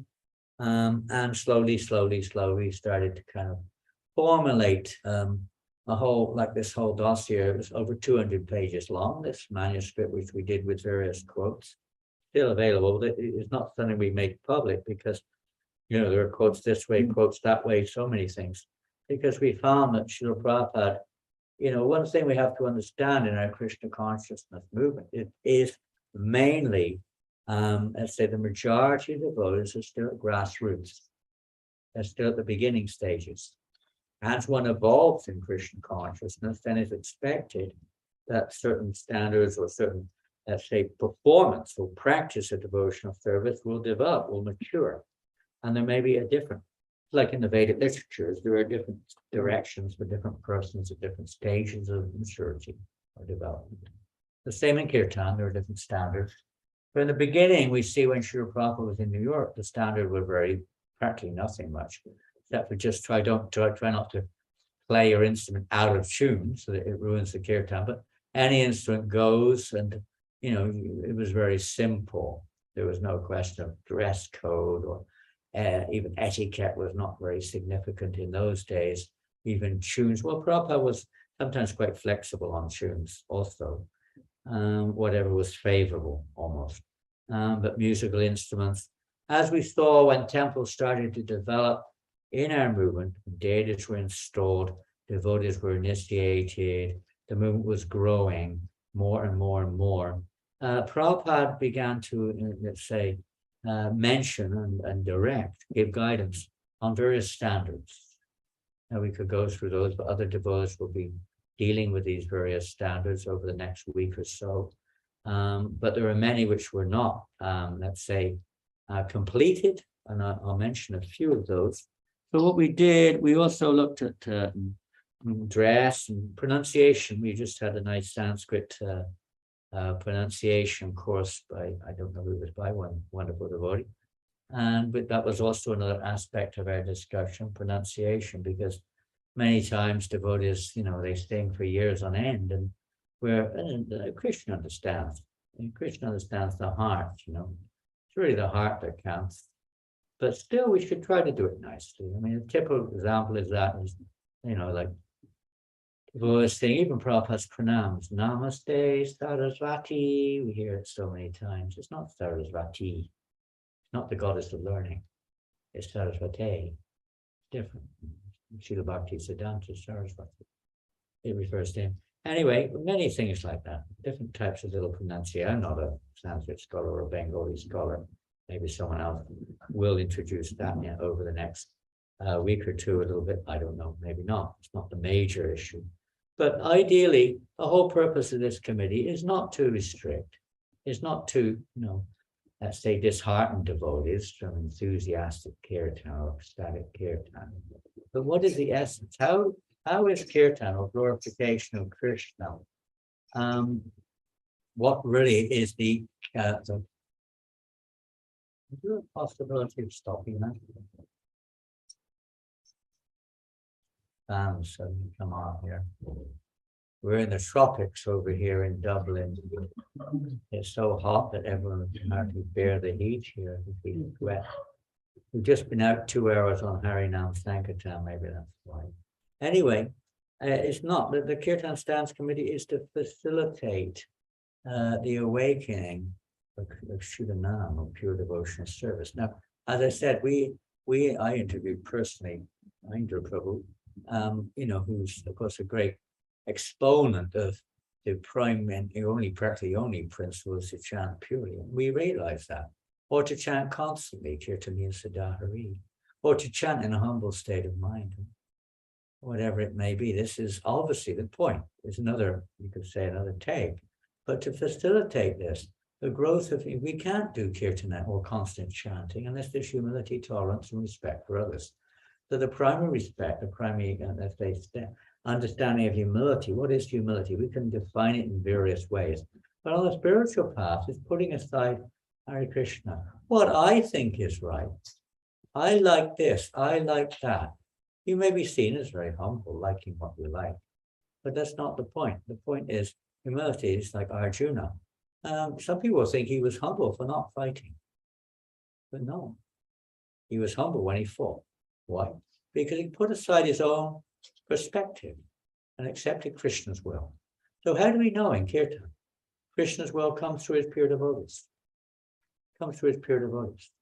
So this is the key.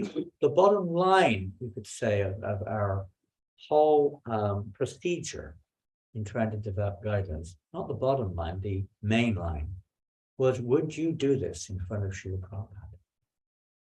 Prabhupada? Would you do it? Now you'll hear more about that when it comes to instruments, or when it comes to dance, or when it comes to radhis, or whether it comes to chanting 101 mantras except for Hare Krishna. You'll hear that. But it's an important point because we can chant Bahujama Karyari Shravana Kirtan millions of lifetimes. You won't get the love of God. As long as there is some offense, isn't just some direct offense. Please turn off your mobiles. I'm on airplane mode or whatever you call it. It's a guru avagya is to disobey the spiritual master or displease the spiritual master. Third offense against the holy name. And this is the case, and it's not a difficult thing. Those who are personally present with Srila Prabhupada could see that Prabhupada would stop the kirtans quite strongly sometimes when there was something which was either incorrect or out of place. According to the situation you're in, people will get the wrong impression and they imitate. I was in Malaysia. I spent a lot of time in Malaysia. And one time, I wasn't there for this, but the devotees came in and said, Maharaj, the devotees in Penang on Harinam chanting Nitya Gaur Radhe Shyam Hare Krishna Hare Ram. Now, many of you don't know what. But this is specifically a mantra. Prabhupada said we should not chant. It's called Rasa Bhas.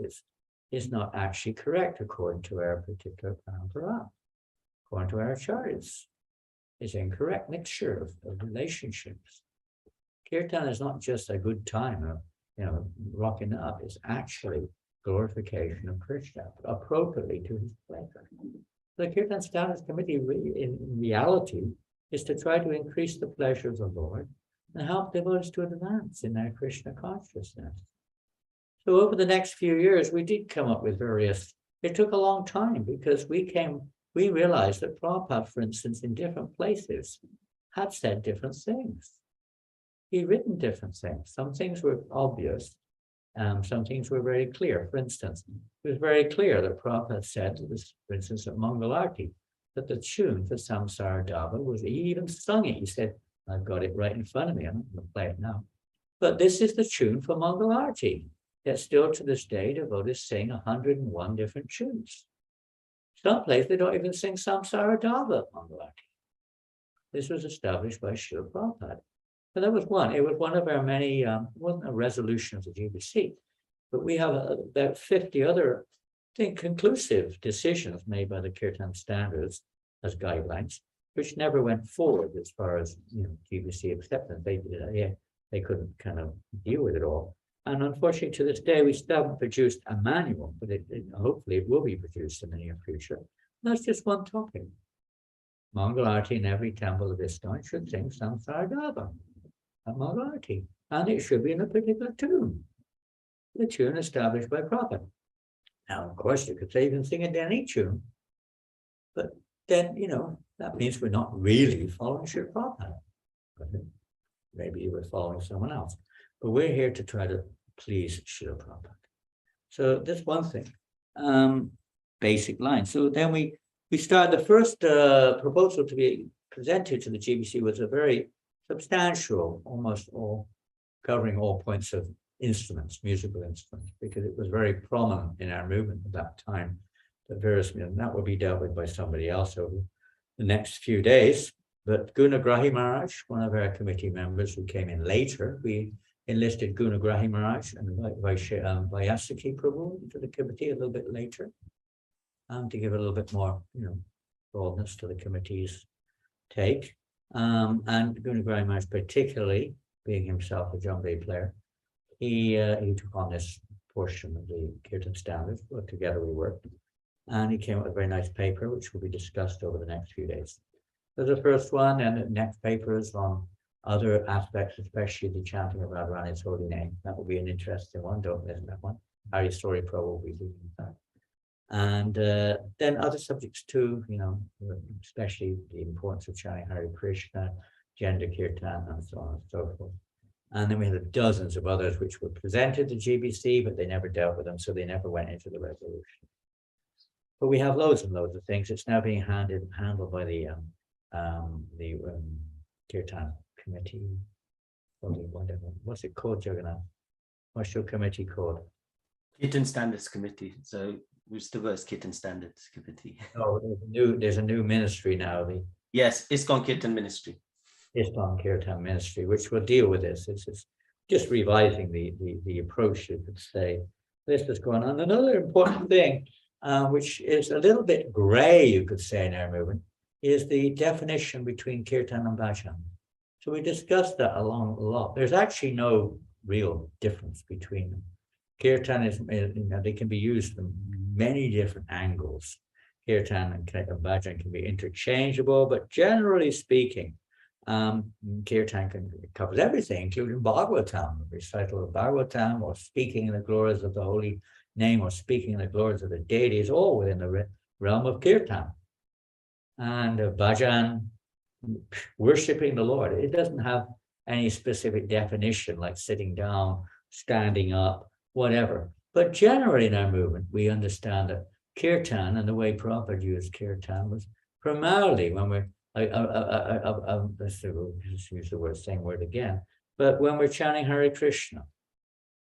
And then there are other songs which are also called kirtan, or Nadaya kirtan.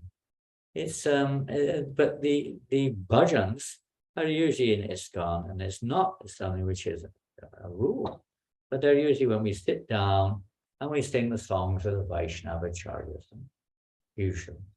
That's usually right. So we kind of looked at it like that, You'll see that when, for instance, the musical instruments one will be discussed. It's important to know the difference between the two, where the fine line is between the two items, kirtan and bhajan. So that was one, at least in ISKCON. So we have some kind of line. And then let's see, what else? I'm going to go on a little bit now to some things which were not discussed, or not going to be discussed, as you could say, in the upcoming presentations of other devotees. The biggest subject matter of all, which was never really concluded, we can kind of concluded it to some degree, but it was never presented, is of course songs in our movement. Which songs are appropriate, which songs are not appropriate, when they're appropriate, and so on and so forth. And most of our discussions were based around this. Authorized songs to be sung in ISKCON temple kirtans and bhajans. And Prabhupada made that quite clear, that we should sing, at least in bhajans, the songs of Narottam Das, Bhaktivinoda Thakur, Lochan Das, and authorized Gaudiya Vaishnavas. Not anything. Many times, songs which are sung, for instance, folk songs, and songs from all over the place, may be appropriate to time and circumstance, but they're not something which we emphasize. We want to become pure Krishna conscious. We want to cultivate pure devotional service, and not just bringing in whatever sounds nice. You could say why the Kirtan Standard Committee originated in one sense, because devotees were doing that. They like to sing this, they like to sing that, they hear it here and there. So to try to streamline. Now, another aspect is, in approaching pure devotional service and approaching Radha Krishna, we generally go through Guru Garanga, for the Guru and spiritual master, and through Lord Chaitanya Mahaprabhu. So the same thing applies in Kirtan. There are exceptions to that in public programs or maybe in some other situations. But in general, that's the approach. We first go through Guru and then through Garanga, and then we chant Hare Krishna, which means Prabhupada's pronounced, and then Panchatattva Mahamantra, like that. And then the Shaya, Hare Krishna. That's the usual procedure. This is the proper approach. Without the mercy of the spiritual master, no one can attain Krishna. So first we approach that. And because we're not quite so pure, Lord Chaitanya Mahaprabhu very kindly appeared to give his access, you could say, to pure devotional service, made accessible.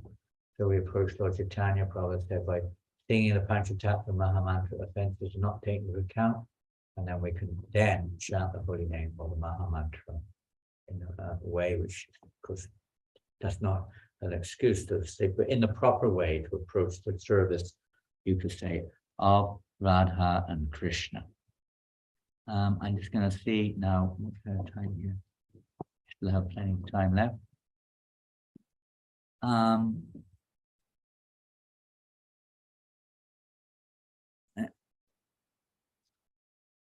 So, since the Kirtan Standards Committee was formed, try to establish this, what are our plans for the future? Well, we've already mentioned it's now under the Kirtan Committee, General Committee, dealing with many things.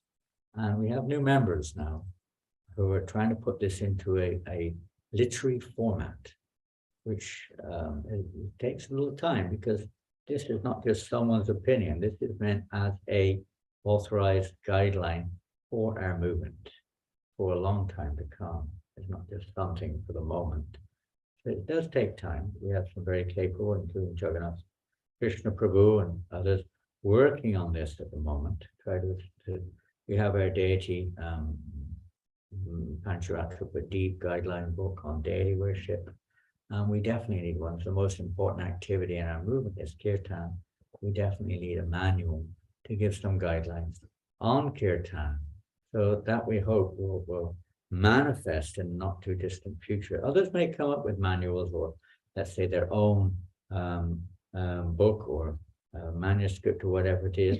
It's another thing. But the idea, this is something which will be accepted by our GBC and which can be used by devotees all over the world.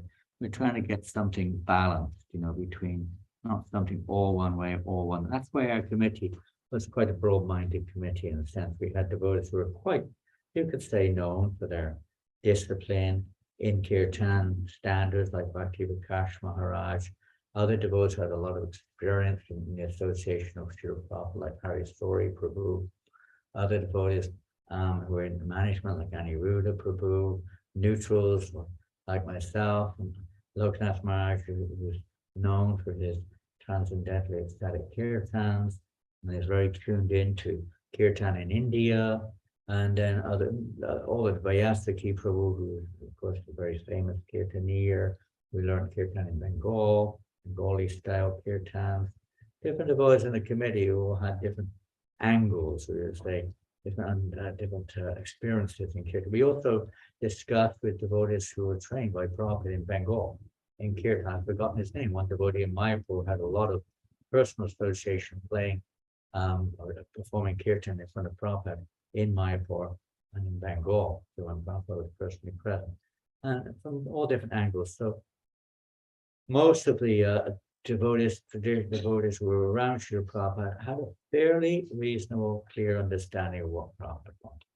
We wanted to at least put that into paper, so that devotees on paper, so that devotees would know, and they can refer to this, how we can perform kirtan for the pleasure of Srila Prabhupada. And this is the bottom line of our Kirtan Standards Committee. I'll just mention a few other points which were not being discussed in the next few days, which we did discuss in some length at least. Just give me a second. Here. Guidelines for Kirtan within ISKCON. Everything's a guideline. There was only one law, which the GBC made a law, and that you'll hear about in a few days. I won't tell you what it is. One kirtan law. Everything else is a guideline, you know, time, place, and circumstance, you could say, even though we may have been a little bit more emphatic because of the way the movement has grown and so on and so forth. But it's good to follow guidelines. Down here. So many letters we had and so many references from all over the place to chanting. Yeah, even chanting the Maha Mantra in full. Sometimes devotees break it up. Now in public, that may be a normal thing, but generally we never do that. You know, we always think, what will we do in front of Prabhupada? What would Prabhupada say? That's what we always refer back to. And that's the same thing in every limb of bhakti. It's not just in kirtan, every limb. We've already mentioned Prabhupada's pranams before we chant the Panchatattva mantra, before we chant Hare Krishna. And again, in public, there may be differences. In temple kirtan and public kirtan, there are some differences. To try to get people to chant, and at the same time, chant in such a way that they can advance in Krishna consciousness. We've all mentioned different songs. We went through so many hundreds of songs that were chanted in the Hare Krishna movement, so many. But Prabhupada always brought it back to the chanting of Hare Krishna as the primary one. We even discussed Prema Dwani, prayers, interpolations, the various interpolations of various kinds, you know, adding various things to mantras and so on and so forth. Would Prabhupada approve of this? Is it bona fide? Nrsimha prayers, Guru Puja Kirtans, Jaya Radha Madhava, Gora Arti, Akaras, so many different things. Akaras specifically is addition of anything else, adding to, you know, sort of like Gora Arti, so many Akaras are there. Most of us don't know how to do it. And let's see if there's any other things. No, I think we more or less covered the main things. We went through dance. We never concluded anything with dance and etiquette, all these other very important subject matters which need to be, you know, cultivated in our movement so that we can actually unite the movement with Acharya and Krishna in the center, and at the same time in a way which is pleasing, in a way which is pleasing. We don't have to come up with 101 different tunes either, although Prabhupada did like the chanting to be melodious. He certainly wasn't against it. So you can sing in any appropriate tune. There's no problem there, but it should be melodious at least. But these simple tunes that Prabhupada gave us are also quite sufficient to spread the holy name and to awaken love of God within us. So we're supposed to leave 20 minutes here for questions, and there's now 20 minutes remaining. So if anyone would like to ask any questions on these subjects, not on the details, because that will be dealt with probably over the next week by other devotees in terms of the various resolutions which were made by the GBC those 4 resolutions were regarding the chanting of Radharani's holy name, the fact that the Hare Krishna mantra should be emphasized in every kirtan, practically speaking, resolution on instance be used in our Krishna consciousness movement, and a resolution on gender kirtan. Thank you. Thank you, dear Janananda Goswami Maharaj. Very insightful. We went through the timelines of the whole creation of the committee and how we've gone through. So really appreciate your time on this. So let's have some questions. So if you have any questions and general questions on this, then please could you raise your hands? It'll be lovely to have anything. Just don't be shy. Chats. There's a lot of questions in the chat. There's 12 comments. Let's have a look. I'm just checking it now. Yeah, I've got it too. Oh, great, Maharaj. Dandavats, it's just thank you, Dandavats. What's the website for? Can't even read it. Scott, that's something from the previous one. These are just additions from you primarily, I think, from the previous one. They're not from this one. So let's have a look. I can see Nitai Charan Prabhu is on as well. We have some mature devotees. We've got some new devotees on. So any questions? I'm looking here. So one question has come up, and it's actually came from our Sakyaras Prema Prabhu, who was given the Shlokaship class before yourself, Maharaj. And he says, where are you from, Sakyaras Prema Prabhu? Let's unmute him, and he's gonna let him answer. Hare Krishna, Sakyaras Prema Prabhu, please put your video on. Yes, Maharaj. I'm in Sutton Coldfield. Oh boy, it is. It's our Sakyaras. Yes, Maharaj. It is you. We couldn't tell. Didn't know who it was. I thought it was. We weren't sure. It's our Sakyaras from UK. Boy, I didn't know you were such a good Sanskrit scholar. It's wonderful. Well, I've been working on that for about 3 years now, improving my side of my life. Spreader of the holy name. Hari Bol. So there's a question, Sakyaras Prabhu, maybe you can ask it to Maharaj directly. Can we just have Prabhu, if you want to turn your camera on, that's up to you.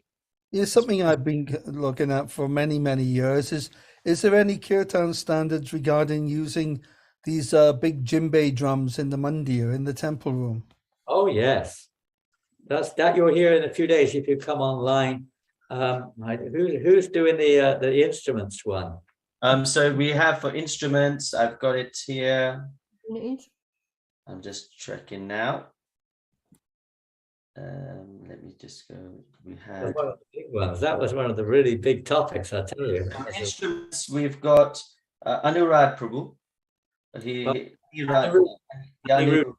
Yes, he will be doing instruments. From Melbourne. Well, he'll be going through that with you.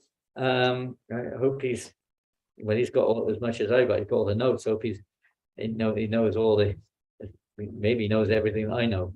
But yeah, that will be a very big one. That was, as I said in the beginning, that was one of the sidelines of this initial proposal to the GBC for a Kirtan standards, because it is a fact. It's not just in the temple. I mean, it obviously is more open in public programs, in festivals, various other arenas, but definitely in the temple. It is very, very much so. And I don't really want to take over someone else's space here, but you'll hear that from Aniruddha. I hope so anyway, very clearly. Prabhupada made it fairly clear, and the paper makes it fairly clear, and it's been accepted by the GBC also, by the way. What instruments in kirtan in the temple, what instruments in bhajan in the temple, what instruments in public and in festivals, aside from temple kirtan and bhajan, will be hopefully discussed by Aniruddha Prabhu. So I say I don't take over his space. You just have to tune in. If you don't hear it, then you can send me a personal message. I'll let you know. Okay, Maharaj. Thank you so much. Sorry about that. I just don't want to jump the gun, if you know what I mean. Yeah. Right. So anybody else that we have online? Of course, we can't see YouTube. We can't see the different YouTubes and Facebooks members on. Chat also. Anyone in the... There's about 20 or so, 25 devotees in front of me at the Let's see some hands up. I can see Nitai Charan Prabhu has put, Dear Guru Maharaj, please accept my humble obeisances, all glories to Srila Prabhupada. So wondering, Nitai Charan Prabhu, a question from yourself. From who? Nitai Charan Das. Okay. Where's he from? I'm not sure. I'm hoping he can put his hand up so we can ask. So I'm just checking. France, where are you from? Here we go. I'm asking to unmute. Go. Please, dear Nitai Charan. Hare Krishna. Hare Krishna. Please accept my humble obeisances. All glories to Srila Prabhupada. He's in France. Thank you very much for the seminar. Well, a seminar, it's just a discussion. Well, the whole thing is a seminar, you could say. Go for it. And I have a question regarding the advertisement for the World Holy Name Festival. I shared this with devotees here, and I got one question from one senior devotee regarding the motto, chant for love and peace. So she wrote me, why are we being asked to chant for love and peace? It may mean spiritual love and spiritual peace, but it is ambiguous. Srila Prabhupada never instructed anyone to chant for love and peace. What happened to chanting purely for the pleasure of Lord Krishna? Yeah, I got the same question last year when I was in New Mayapur too. I was some other similar related thing. Yeah, well, of course, this seminar or this presentation is not in the sense of World Holy Name Festival directly, but it is related because it is, let's say, the consciousness in which we chant is a topic which we didn't go into much detail of the Kirtan standard, though we have quite a few, not a large number. We have quite a few references on it from various investigations and discussions, etc.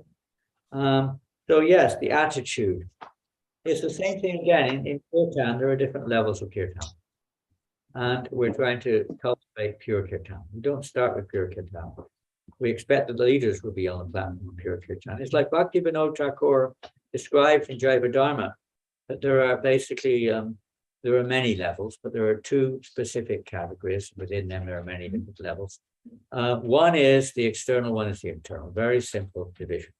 Internal Kirtan, of course, is pure. Is an idea of developing pure. Obviously, our internal Kirtan right now may be very mixed.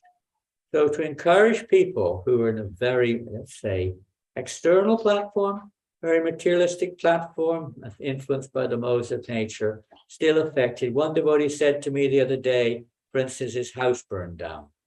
And that's not in Mayapur either. A devotee's house burned down. And he said, I didn't realize that how little I realized Krishna consciousness until my house burned. I'm devastated. I'm devastated. You know, you think, well, it's not my house anyway, it's Krishna. I'm a fool for letting it burn down. Well, it wasn't his fault. Someone else burned it down. But anyway, that's besides the point. He was so devastated because he's on that level. So, you know, it's very well saying, well, we shouldn't be worried about that. We should transcend this, that, the other. Sure, we should, but we may not have done. So, you know, in this way, it's like, you know, so many programs are like this in our movement to capture persons, which includes us in most cases, by the way, who are very much on the bodily platform of life. We're not so on the advanced platform of life. Those who are on the pure platform of life may come down to that level to also act in a way as if they're also on the bodily platform of life, which they're not, in order to help us. It's like a teacher teaching ABC. Sure, that's not our goal to chant for world peace and love in the material sense. Sure, our goal is to chant for spiritual love. That's for sure. But as you say, it may be misinterpreted. But it's not necessarily misinterpreted. It has to be understood according to time, place, and circumstance. And so everything about Kirtan standards is also in the same bracket, according to time, place, and circumstance. We have to try to a little bit of intelligence there. And that's where leadership comes in to help us to understand in different situations.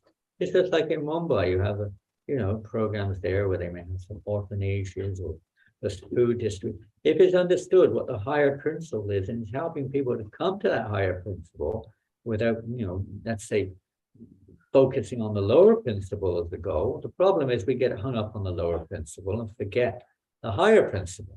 But if it helps us to come to or helps others to come to the higher principle, at least to begin the path of chanting or contribute something towards the spreading of the holy name, then it can be seen as favorable.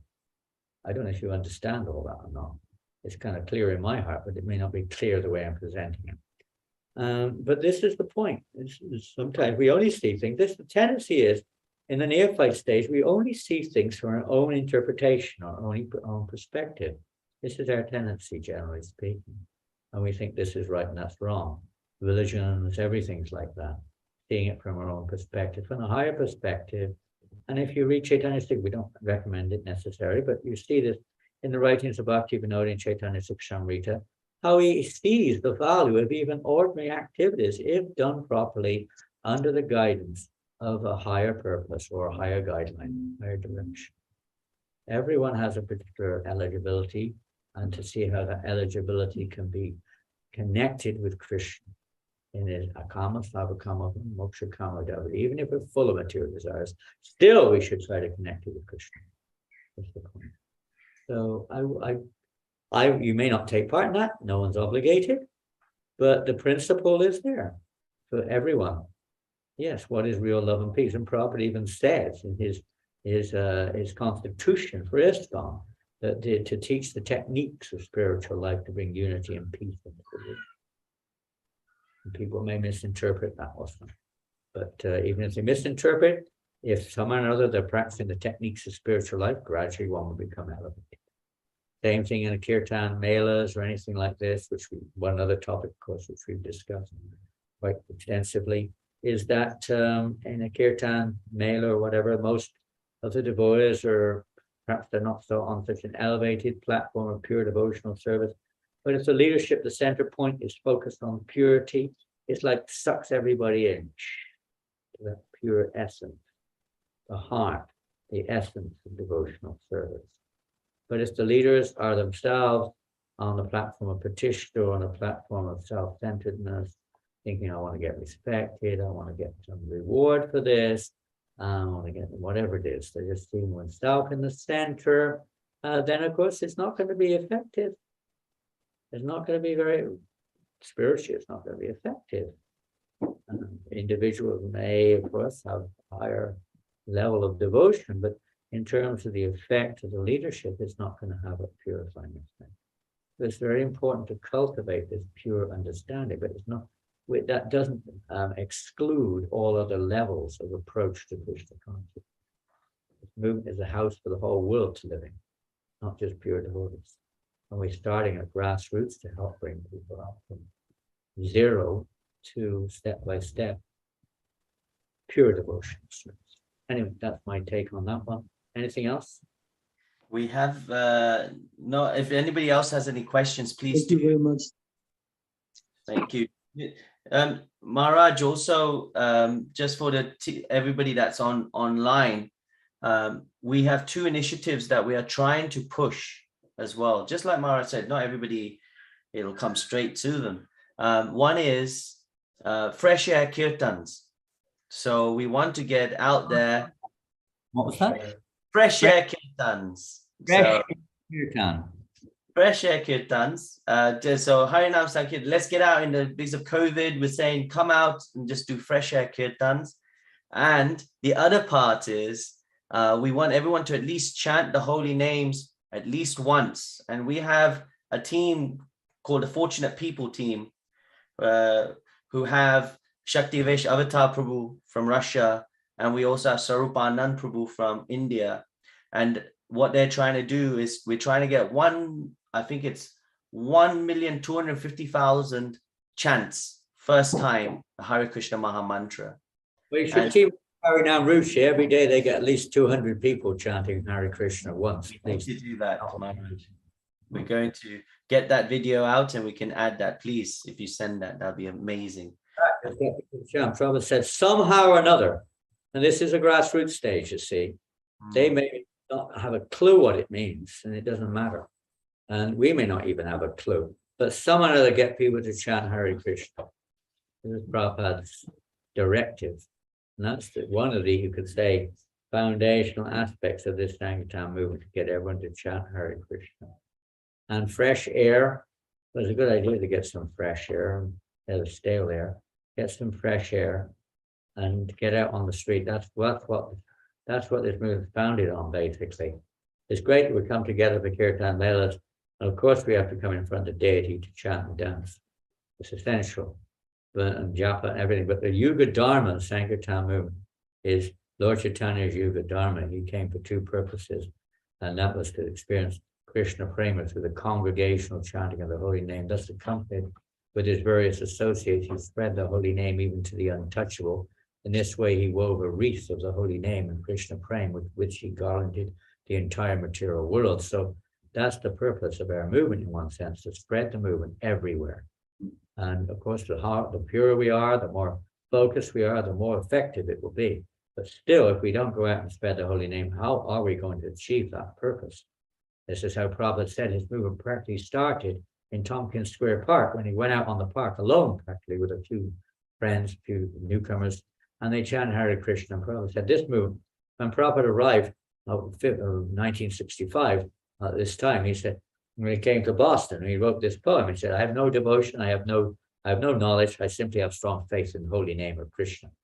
You read that poem, Makine Bhagavat Dharma. This is the actual, you can say, for me, it is the mission statement of ISKCON, because everything else we do without the right mood is not going to be very effective.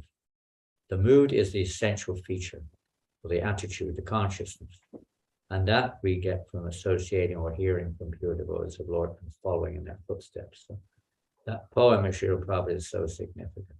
Please regularly try to imbibe that mood of Srila Prabhupada, that humility. Total dependence upon Krishna when we chant the holy name of Krishna. Not just a matter of rules and regulations. That's to help us. It's the Vaidhi path. We need these rules and regulations. Otherwise, we start to imitate. We think we're some kind of Raganuga Bhaktas or something, whatever it is. It's essential that we have these rules and regulations. Well, no, we still got 3 minutes left. Maharaj, if I may, if there's no other questions.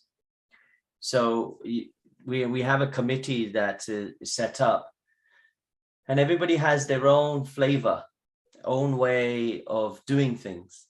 So how, by them following this way, they'll say, well, I can do it playing this, and I can do this mantra, and I still can get some peace, get some connection. Why is it so important for the audience and the members to, follow these standards? Why? The audience today is an audience of devotees who are trying to cultivate pure devotional service. We're not talking, I don't think we are, because it may go out to anyone, but I don't think it's primarily directed towards persons who are completely unaware of the science of devotional service, at least in the Vaidhi stage. I don't think so. And if we want to cultivate pure devotional service, it rests pretty much entirely upon the mercy of the spiritual master. Now, if you want to do this, that, and the other, then there's a forum for that too. Then, there may be different forms, different groups of people in different places, outside the temple, etc., etc. There may be different situations, because that also has guidelines. Would we do it in front of Srila Prabhupada? Would this please Srila Prabhupada? That may be, again, subjectively speaking, but then we would ask those who have had personal experience, what pleases Srila Prabhupada? Yes. So there's always going to be, in every situation, the movement is in the center. This is primarily for the center. It's like the heart of the body. The heart sends out the message to the whole body, the nutrition. So you don't expect everyone out there is going to be doing the same thing. They're going to be doing different things, like children learning to stand up. But we should be focused on trying to make a pure heart. And that means, in terms of coming to the pure platform, Raganuga, pure devotional service, Chudanam, some guidelines are required. They're not the goal, they're the means to the goal. They're the means to the goal by pleasing the pure devotee and cultivating kirtan according to their guidelines, because that is how we please Krishna. It's like with daily worship. You don't just do anything you like. You can do that, but it's not going to be acceptable very much by the Lord. He can do what he likes, but we have to try to at least do it in a way that the pure devotees have given us to perform kirtan. If we want to cultivate pleasing Srila Prabhupada, pleasing our acharyas, then we try to follow in their footsteps. Amazing. Don't imitate Keturi Kirtan, Narottam Das, and all the devotees. They were not on that level. We hear from the present acharya how to come to that platform of pure devotion. So, is that okay? Thank you, Maharaj. Yes, by pleasing. Another program coming in. It's important to get the mercy, and so we can go forward. Thank you so much. Much. You know, as I say, if you want to ask, we have this kirtan ministry now. You can always connect with them. Perhaps you can give the link. I don't know. Yes, we will. I'll put it now. Otherwise, this week coming up, please, more kirtan, fresh air kirtan. Get it while you can. You may not get it next week. Take advantage this week of the fresh air. Okay, we need some fresh air in our movement. More kirtan, more devotees going out into more places, spreading it to more people, getting more people to chant the holy name. Okay. Thank you so much. Thank you all Thank very you, much. Maharaj, for joining us today. We are so honored that you have graced us with your presence. This has helped us as well. And some of the questions today, it's been lovely to hear your realizations. And I hope we can have you on soon again. And please do take care of yourself. I look forward to, hopefully, if you're in UK, I'll try and see if I can connect up. It'd be so nice to see you. Yeah, we haven't seen you for quite some time now. I've been in the UK. Where have you been? I was at London. Rath Yatra. We were everywhere. We didn't see you at Rath Yatra. Yes, I'll call you, Maharaj.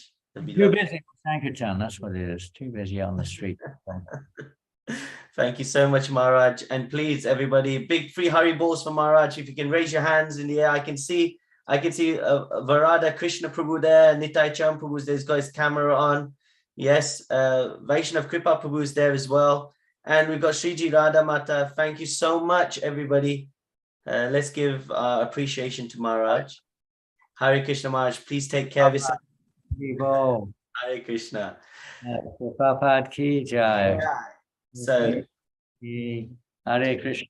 Hare Krishna. Hare Krishna. Krishna Krishna. Hare Hare. Hare Rama, Rama Rama, Hare Hare. Hare Rama, Hare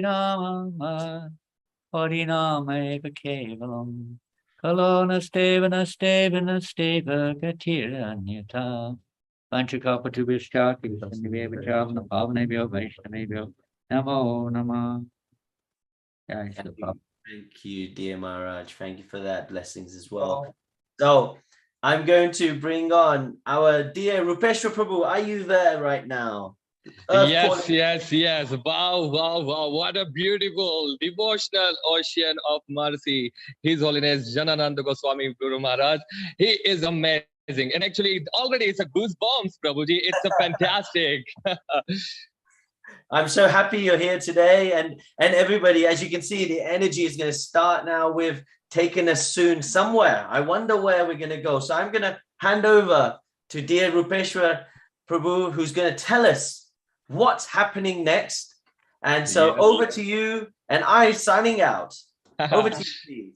Thank you so much, Prabhuji. So Hare Krishna, Prabhuji and Mataji. Welcome to the World Holy Name Festival. My name is Rupeshwar Das. I am from Ujjain. You all are welcome, first of all, to come to Ujjain. His Holiness Bhakti Charu Swami Guru Maharaj built a very nice temple here. So you are heartily welcome. So all right, Prabhuji and Mataji, first of all, we are celebrating the festival. So where is the energy? Just go on the chat box. I want to see the energy. Just go on the chat box. If you are very energized, I want to see Haribol on the comment box. Let me see who is the first. So I will mention your name. Don't forget, today we have a roller coaster ride of incredible lineup for you. I will tell you, but first of all, I want to see the comments. Just go on the comment box. Prabhuji is very active. Jagannath Prabhuji is mentioning Haribol. Let me see how many of you are online. 25 participants we have. We are also online at YouTube, this is the global party. The Haribol, Nitai Charan Das Prabhuji says Haribol. Okay, let me see. RRDD Mataji says Haribol. Daya Lakshmi ji is here. She says Haribol. So everyone is ready. So from the beginning of our devotional service, one place we always love to visit. Shoshan Mataji or Prabhuji, hi, hello, how are you? So one place is actually very much connected to us. This place is called Mayapur.tv. Yes, from the beginning of our journey, we like to go on there and we like to check on the London. Okay, we are going on London. And you can find out Juhu, you can find out Vrindavan, everywhere. So Mayapur TV and the team of Mayapur TV is bringing us some of the best melodious kirtan. And we are about to present you live kirtan from Mayapur.tv. And we are very thankful to all the team who is arranging this beautiful Mayapur TV presentation. Don't forget to visit Mayapur.tv. And if you have gratitude for them, just there is a box called donate. Just click on there and whatever you want, you can, just give. You can even use your credit card and you can, nowadays a cryptocurrency is also going on. So you can, give millions. We are ready to take. So now let's move on to the next program of our second day. Don't forget, this is just a party, it's just started. We have so much fun till 23rd. Don't forget, as Maharaj says, fresh air kirtan. Just go outside, make your video, even with your friends, you can say one time, Hare Krishna, Krishna Krishna, Hare Hare, Hare Ram, Ram Ram, Hare Hare. Make a video and we can upload it and you can upload it somewhere. And after this, we have an interactive quiz with an interesting personality. Don't forget, he's very interesting personality. He's a chairman of Kirtan Ministry. So he will bring you one very interactive session. But for 1 hour, I am going to leave you and take you to the spiritual world. Are you ready? Are you ready? I want to see your energy first. Then I will take you there. Just go on the comment box, say why. If you're ready, say why. If you're not ready, say no. So just go on the comment box and we will take you on the Mayapur.tv. And here is the guy, the chairman of ISKCON Ministry, Kirtan Ministry. Prabhuji is there. So Prabhuji, are you ready to take them to the spiritual sky? Yes, let's do it. So yes, over to you, Prabhuji, over to the Mayapur.tv for 1 hour. I will leave you to the spiritual sky. And after that, don't forget to join us for an interactive quiz competition. Haribol. Hare Krishna. So let's take us over there. Hare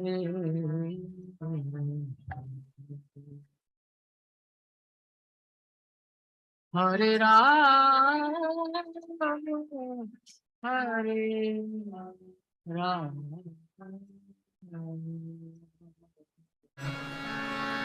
Ram Ram, Hare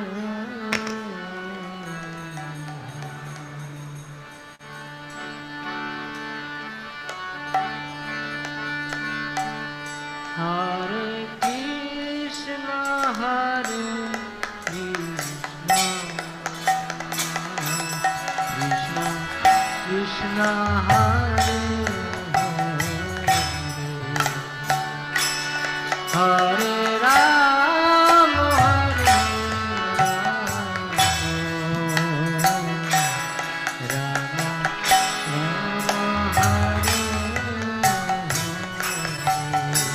সকলে হাতে তালি দিয়ে Hare Krishna, Hare Krishna,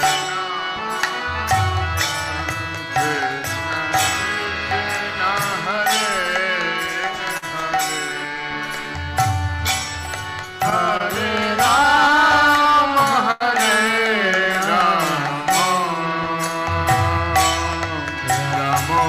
Ram Ram, Hare Hare. Hare Krishna, Hare Krishna, Krishna Hare Hare,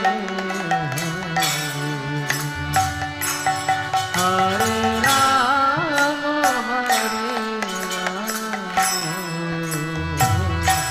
Ram, Ram Ram,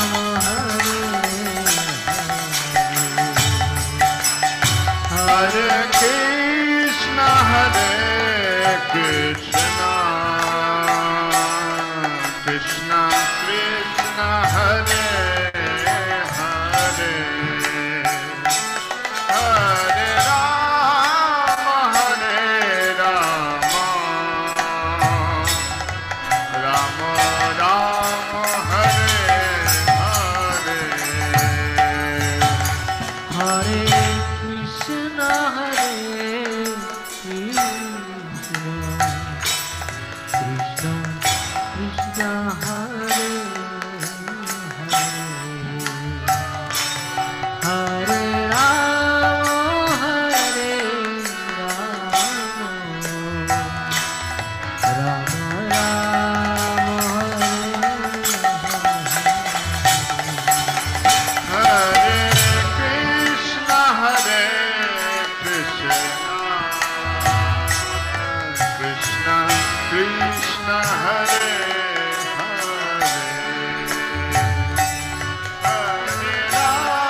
Hare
Krishna Krishna Krishna Hare Hare Hare Rama Hare Rama Rama Rama Hare Hare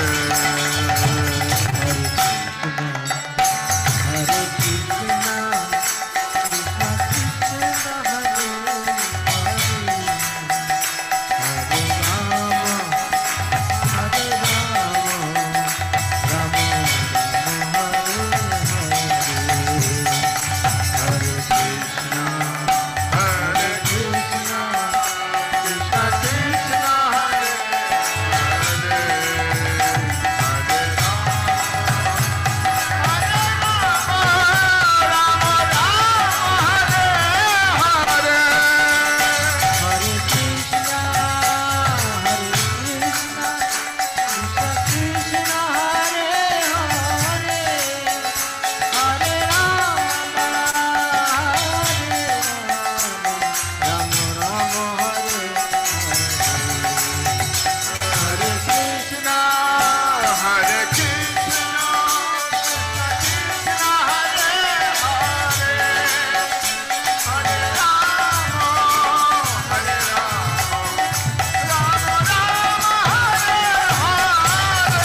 Hare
Hare Hare Hare Rama Hare Rama Rama Rama Hare Hare Hare Krishna Krishna Krishna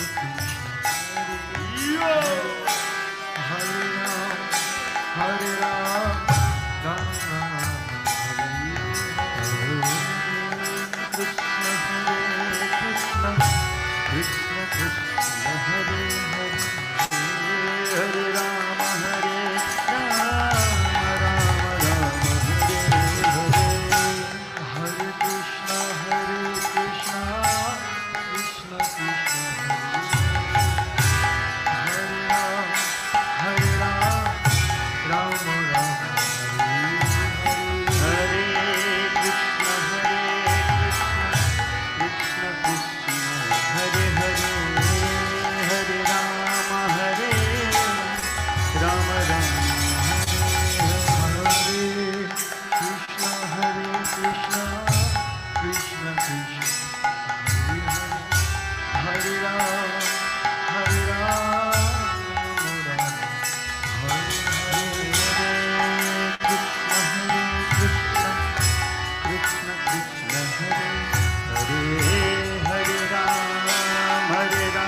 Hare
Hare Krishna. Somebody, anybody, everybody, come on.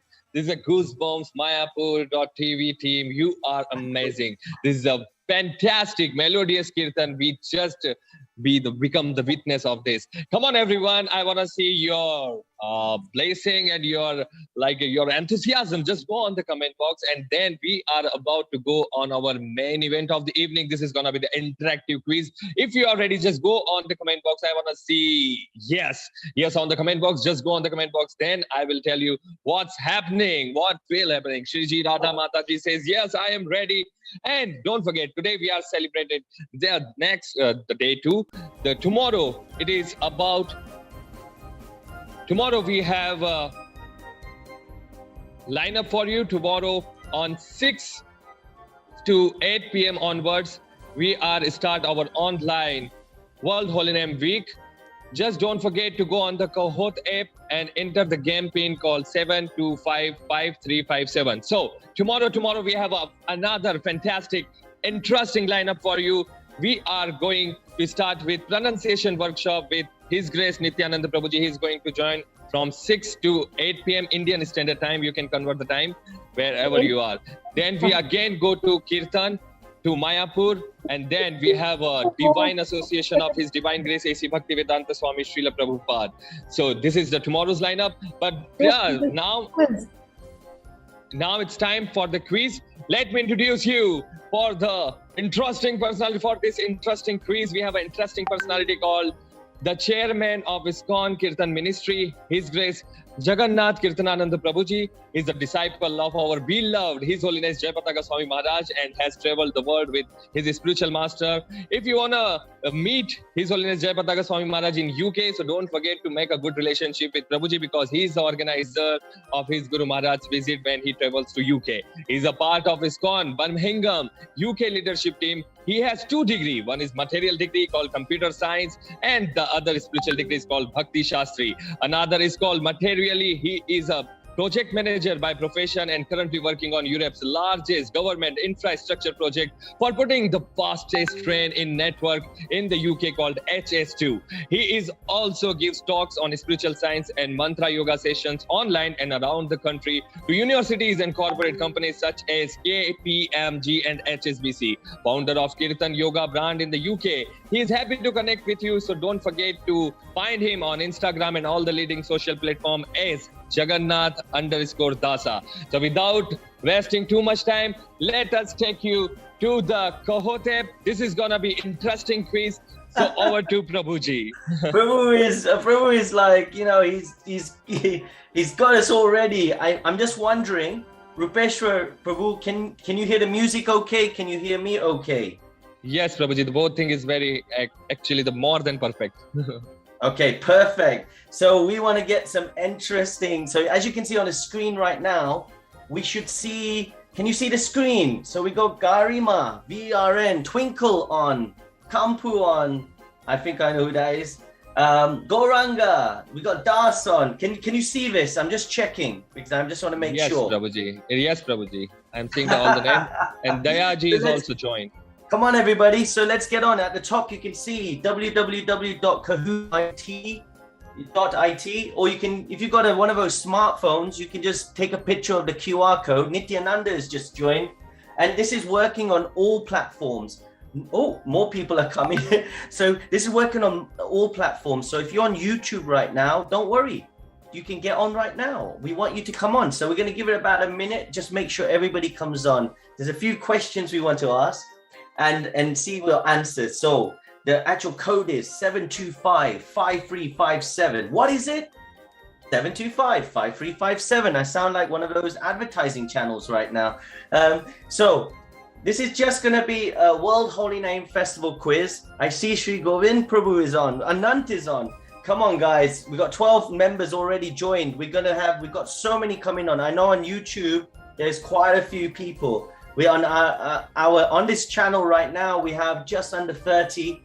So join us. Come on, let's see who we got. Actually, let's call out the names. Let's see. We got Ami Anand there. If she can join, that'd be great. I bet you that's Goranga. We got KD Singler. So please do join. We're going to give it another minute before we start. We've got 11. Please don't leave. Some people are leaving already. All right, so here we go. And I would like my dear friend Rupeshwar Prabhu to join me at times as well on this. This will be great. There's some discussion points I really want to bring out as well in this. So here we go.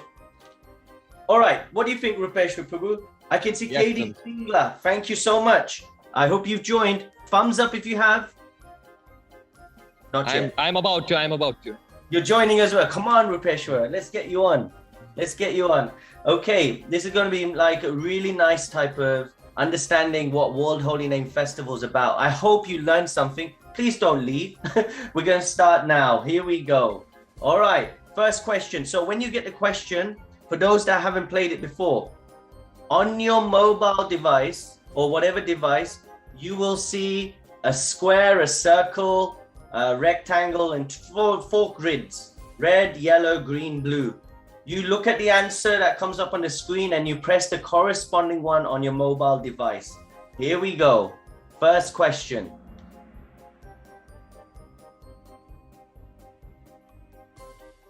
Here we go. Wait! Oh! Wait!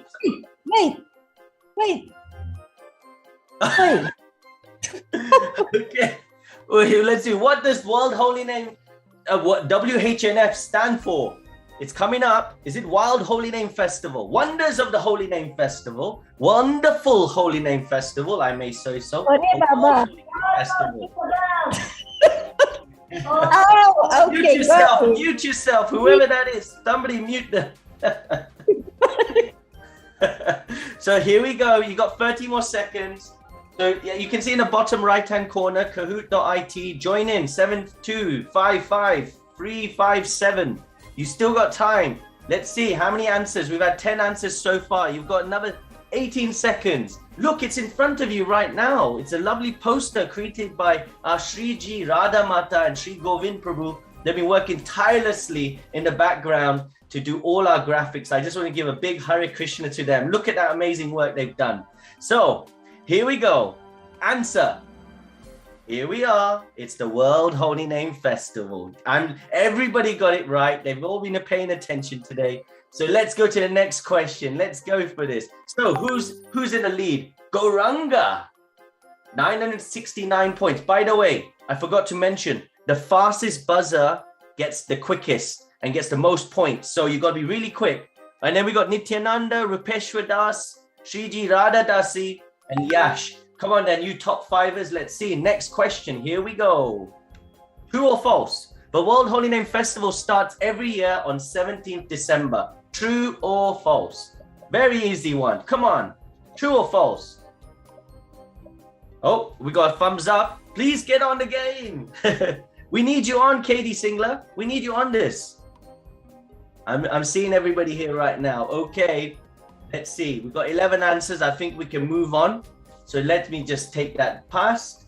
Here we go. Oh, Katie Singler has raised his hand. Thank you for raising.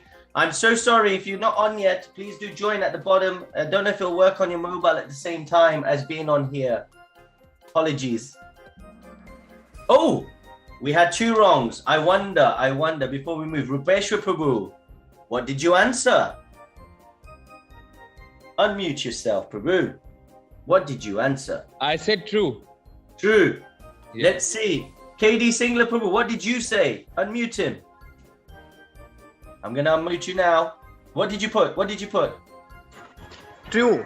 A World Holy Name Festival starts every year on 17th of September. So nobody forget this now, okay? Put in your calendars right now for 2023, 2024, 2025. All the way for 5,000 years. We're going to be starting for 17th of September. Do not forget it. Okay, here we go. Next question. And let's see what it is first. Oh, Yash has moved up. Shriji Radha Mata, you're going down. Come on. You can do it. Gauranga is still in the lead. Somebody is trigger happy there. I can see it. Next question. Get ready. Which date did Srila Prabhupada land in the West?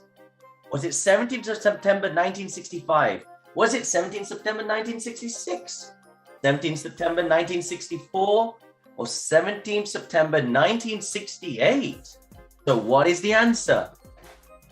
Hopefully the picture will trigger you. Of course, you can see the Jaladuta, the ship he traveled on, and our dear Srila Prabhupada. So this is the reason we do the World Holy Name Festival. If people haven't realized, it's because of Srila Prabhupada coming to the West.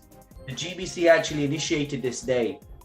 And I'm not going to say when they did it, because that's another question that will be coming up. So let's see, 22 seconds. I've had 9 answers. I'm still missing a few. Come on, team. Have a think. Don't worry if you get it wrong. I'll just call you out online. No problem. Let's see. Here we go. Still, we got 7 seconds. Anybody else going to answer? Let's see. Let's see. Here we go. 2, 1. Answers are coming in now. Ooh. So 5 of you that are on here said 17 September 1965. And 4 of you have said 17 September 1966. It was 1965. So well done to those that got it. And it was not too far for the 1966. So let's go next. Let's see what's happened. Oh, Yash has the highest answer streak, 3. Well done, Yash. And we've got Rupesh. Oh, it's changed. We've got Rupeshwar Das in the front. I've got a hand up. Let me see what KD Prabhu is saying. Yes, KD Prabhu, please. Hare Krishna Prabhuji, Dandavat Pranam. It's 1964, I think, 17th of September, 1964. Really? Really? I've been told 65 by people. That's why I put it. I pray it's right. But for today's sake, let's keep it at that. Any debates we got online, let's see. Not yet. But thank you so much for your answer. We will be checking that out. So, but if 65 is closest to 64. So we'll keep it at that. Right. Okay, team. Next one. Here we go. Double points. Get ready. What time did Srila Prabhupada arrive in Boston? 5:30 a.m. Boston time, 6:30 a.m. Boston time, 9:30 a.m. Boston time, 5:30 a.m. Boston time. Let's see the answer. I want to see the answer. Let's see. 7 you answered. Now we're getting trickier. And let's see. We're looking for the answers. I wonder. Ooh, here we go. 8 of you so got it right. 2 of you said 9:30 a.m. I can understand why, because the ships might come at a certain time, but no, it's closer to the morning programs. So 5:30 a.m. Mangalati time, just past it. So it's great stuff. Right, so let's see next one. What's happened? Yash, oh my God. He's had 4 correct answers in a row. You're doing well. Is that Yash there? I'm just checking. Is that Shridi Yash? There is Yash. He's next to Shridi Rajamata. Well done, Yash. You're doing really well. Keep it up. Let's go for the next one. Okay. What kind of ship did Srila Prabhupada travel in? A cruise ship, a cargo ship, a small boat, or a catamaran ship? And a catamaran is a ship that goes very fast. So, which one was it? Look, it's coming up. It's coming up. It's coming up. It's coming up. It's coming up. We have... Has anybody got it yet? Look, come on. It's giving it away. It looks something like this. Well done. It was a cargo ship. So, next. Right, we got Kampu. It's got to the front now. This is now getting interesting. So, you know, it can change. I've got double points anytime. So if you're at the end, don't worry. You can come up and up. Here we go. Question 6. Double points. Get ready. Name a type of tree under which Srila Prabhupada did his first kirtan. So the type of tree that he did his first kirtan in. So is it oak tree? Is it an ash tree? Is it elm tree? Is it a sandalwood tree? What type of tree was it? Oak tree? Did it smell very nice? Was it a sandalwood tree? What type of tree was it? Let's see. Who knows their trees? I'm looking here right now. Here we go. Come on, team. Come on. And those that are not taking part, don't worry. You're learning something new. Let's see, let's see, let's see. Oh, it was an elm tree. Not many people knew that. So yes, oak trees, no. So well done to those. Okay, let's see what's happened to the actual quiz. Here we go. And Kampu is in the front again. And just to clarify, I had my team in the background clarifying, it is actually Srila Prabhupada arrived in Boston 5:30 a.m. on 17th September 1965. So just so everybody's clear, it is 1965. But thank you, KD Prabhu. You're making us think all the time. So I really like that. So here we go. Next one. By the way, there's a prize at the end. We will tell you what it is soon.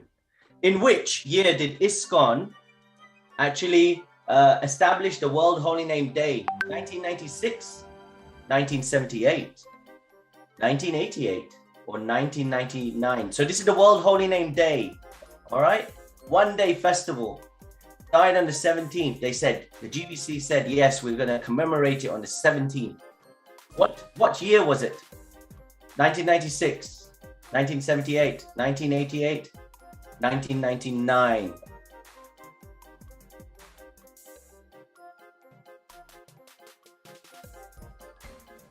Let's see. Come on, somebody's not answering yet. Somebody is thinking very, very, very, very much. I'm giving 1 minute here. Such a long time. Such a long time. By the time we finish this quiz, you could do 2 rounds. Let's go. 4, 3. Okay, well done. Well done. 1996 is the answer. Actually, it was the centennial celebrations, and it was kicked off on that year. So it's really amazing how long this festival has been actually going on since 1996. Some of you weren't probably born before then. So amazing. I'm sure Yash wasn't. So here we go. Next question. But before we do that, Kampu's in the lead. She's got a streak. I think it's a she. I'm putting a, I think so. And then we got Shridi Radhadas. He's just come up. Well done. Shri Govindas. Oh my days. The team are really in. There's a bit of competition happening in that household. I can see it right now. Spiritual competitions are always great. So it's all good. Here we go. We're nearly at the end. So please, double points. After the resounding success of World Holy Name Day, in which year did GBC resolve the World Holy Name First Week? So when did they start the World Holy Name Week? Was it 2006, 2010, 1999, and 2008? You can see that we are now doing festivals from 17th of September to 23rd of September. So this is the week celebrations. When did it start? When did we start it? 2006, 2010, 1999, or 2008? Let's see, let's see. Who knows? The WHNW week. Let's see. Come on. We've had 8 answers. There's people really pondering on this. I love it. It means that it's not known. So we're doing our job here. 15 seconds, team. 11 answers are there. We're nearly there. Just trying to wait. Here we go. Here we go. Oh. Everybody, this was a split, complete split. It actually was 2008. So since 2008, we've been holding a whole week of celebrations. You would have heard Vishwamba Prabhu yesterday in the Kirtans. He was commemorating the Holy Name Week, World Holy Name Week, 2008. Next question. Let's see what the scoreboard says though. Shriji Radha's coming up. Shrishti. Okay, she's getting back into it. So well done, Shrishti, for bringing it up. Okay, let's see. What is the 2022 World Holy Name theme? So what's our theme? Look, it's going to come up, but if you do it whilst this comes up, you're going to get low points. The chant for the world. Chant for love and peace. Love to chant for peace. Chant your heart out. I like that one, actually. Chant your heart out. Chant your heart out. Let's do it. We have Japa retreats. Beam. Chant your heart out. Sriji Radha Mata, maybe we need to make a poster on that. That'll be great for the next one. So let's see. Coming up. Coming up. Well done, everybody. Chant for love and peace. Okay. Now it's a poll. I want to know, would you like to participate in the World Holy Name Festival? Do you want to join our team? Yes or no? Do you want to join our team? Yes or no, team? I'm going to see now. Oh, we got extra 12 there. Okay. I'm going to just press a skip. Okay, one doesn't want to join. It's no problem. You can do by contributing, by coming on today. You just joined by doing this. So if you want to join, I want you to go to not now, write it down. Don't leave the quiz. I don't care if you're losing, you're not leaving. Okay, www.bit.ly/WHNF and dash my plan. This is your individual plan. You'll get a form, and then it'll ask you to just fill in some details, and it'll ask you, what do you want to do? Do you want to do a Harinam? Do you want to knock on people's doors and show them the Hare Krishna Mahamantra? Whatever it is, we want to know about it. And what we'll be doing, the team, will actually be publicizing your efforts on our ISKCON Kirtan Ministry website. Oh, that's the next question that's coming up. So let me bring that on. So this question, have you checked out our website, www.iskonkirtanministry.com? Yes or no? Tell me. I want to know. Everyone was very quick there. So this is our website, very nicely designed. Oh, we got more people joined here. Fantastic. So yes, I'm really happy to hear. So if you haven't, then go to www.iskonkirtanministry.com and you can see the World Holy Name Festival where you can find out about the World Holy Name Festival, the activities we are doing. The online schedule is all there. Fortunate people, so Chant for Love and Peace has come from that. All the downloads, we've got all the materials for you. And if you want to feel a bit inspired, go to the inspiration section. And guess what? If you want to donate to this amazing festival, click the donate button. So everything is on here. We really want you to be part of the team. So please, please, please join us. Okay. So I think we're coming to the end now. And I think everybody's thinking, how did we do? Are you ready? Raise your hands if you're ready. Yeah, I can see it. Right. Excellent. Chirag's ready as well. Excellent. Let's go for this. Okay, the podium. Third. Yash. Well done, Yash. You came third, mate. Sriji Radha Mata's came second. And first is Kampu. We will be having a lovely book coming to you soon. We're going to make sure we take your details, Kampu. Please do message us on the actual Zoom so we know who you are. And don't be ridiculous, Jagannath Kirtananda. I was can't say you Kampu. Oh my God. This was so much fun. Oh my God, this was so much fun. Thank you so much for taking part, everybody. I'm gonna just go to next and I'll be able to see how everybody did and what happened. So thank you so much. I just want to stop my screen. And thank you to Dina Nakampa Mata for taking part in our quiz today. So I still want my gift, okay? I still want my gift. We'll make sure you get your gift. You know, she works tirelessly behind the scenes and we're really happy that you joined. So thank you every single person that joined today. We really appreciate it. Thanks, Ami. Thanks, Chirag. Thanks, Rupeshwar Prabhu. You've done amazing. Daya Lakshmi, you're on there as well. We have our Noida people. I was just nice to go through it. I hope you learned something new. And I just want to bring Rupeshwar Prabhu back here 1 second. I just want to check a few things from him. Yes, so Rupeshwar Prabhu, yes, did you learn something there? Yes, it is. It is fantastic. As you can see, out of the 13 question, 5 questions that I didn't know before. And I was just like, oh my God, what's this question? But it is really very, very helpful for our spiritual life. This is about our grandfather, His Divine Grace Srila Prabhupada. So we need to know about that. Thank you so much for, arranging this fantastic quiz and this World Holy Name Festival, because, because of you, we are learning so much and so many things. And as I can see, there is so many, leaders is coming, like His Grace Hari Suri Prabhuji is coming, His Grace Nityananda Prabhuji is coming tomorrow, and His Holiness Loknath Swami Guru Maharaj is also joining us. Hurijan Prabhuji, how we can forget about him, and Jayadvaita Swami Guru Maharaj is coming. So this is just because of you and the ministry and the people behind that you create this World Holy Name Festival, a fantastic thing. So I'm requesting to all the people, they can invite their friends, because this is actually happening only once in a year for 1 week, and this is very interesting.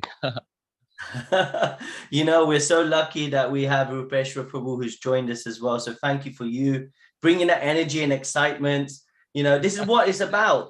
Let's chant with energy. Let's chant with excitement. Let's make lovely association. Let's make new friends, and really raise our spirituality to the next level. So this is why we do it, and we want you all to join us tomorrow. So you just heard from Rupeshwar Prabhu. We've got a lineup tomorrow. It's really good if you join us, and you'll be hosted by our dear Rupeshwar Prabhu, who's on right now. So thank you so much, Rupeshwar Prabhu. We're so happy you're here. So, right, I think that's it for today. We want you to get some good rest and get ready for tomorrow. Please remember, fresh air kirtans. We want you to get out there and do fresh air. If you do a fresh air kirtan, record it. And I showed you the website. You can then send, there's all the details of how to send it. And also fortunate people. There's a section on fortunate people, how to, when you get your 10 friends together, and Maharaj actually did say that, they're going to have this massive function and going to get everyone to chant, they're going to record it. And then you'll get 400 clicks. We need as many people chanting the holy names. We've got a big target to hit. So let's think smarter. You don't need to do one by one. Get a massive group and then get them and record it and tell them all to chant Hare Krishna at least once. So on behalf of the whole ISKCON Kirtan Ministry team, I just want to say thank you everybody for joining today, and let's do it tomorrow. So let's chant the actual holy name before we finish together. So raise your hands in the air, just like you don't care. Hare Krishna, Hare Krishna. Krishna Krishna Hare Hare, Hare Rama, Hare Rama, Rama Rama Hare Hare. We see you tomorrow. Let's do this, team. Hare Krishna. Thank you so much. Hare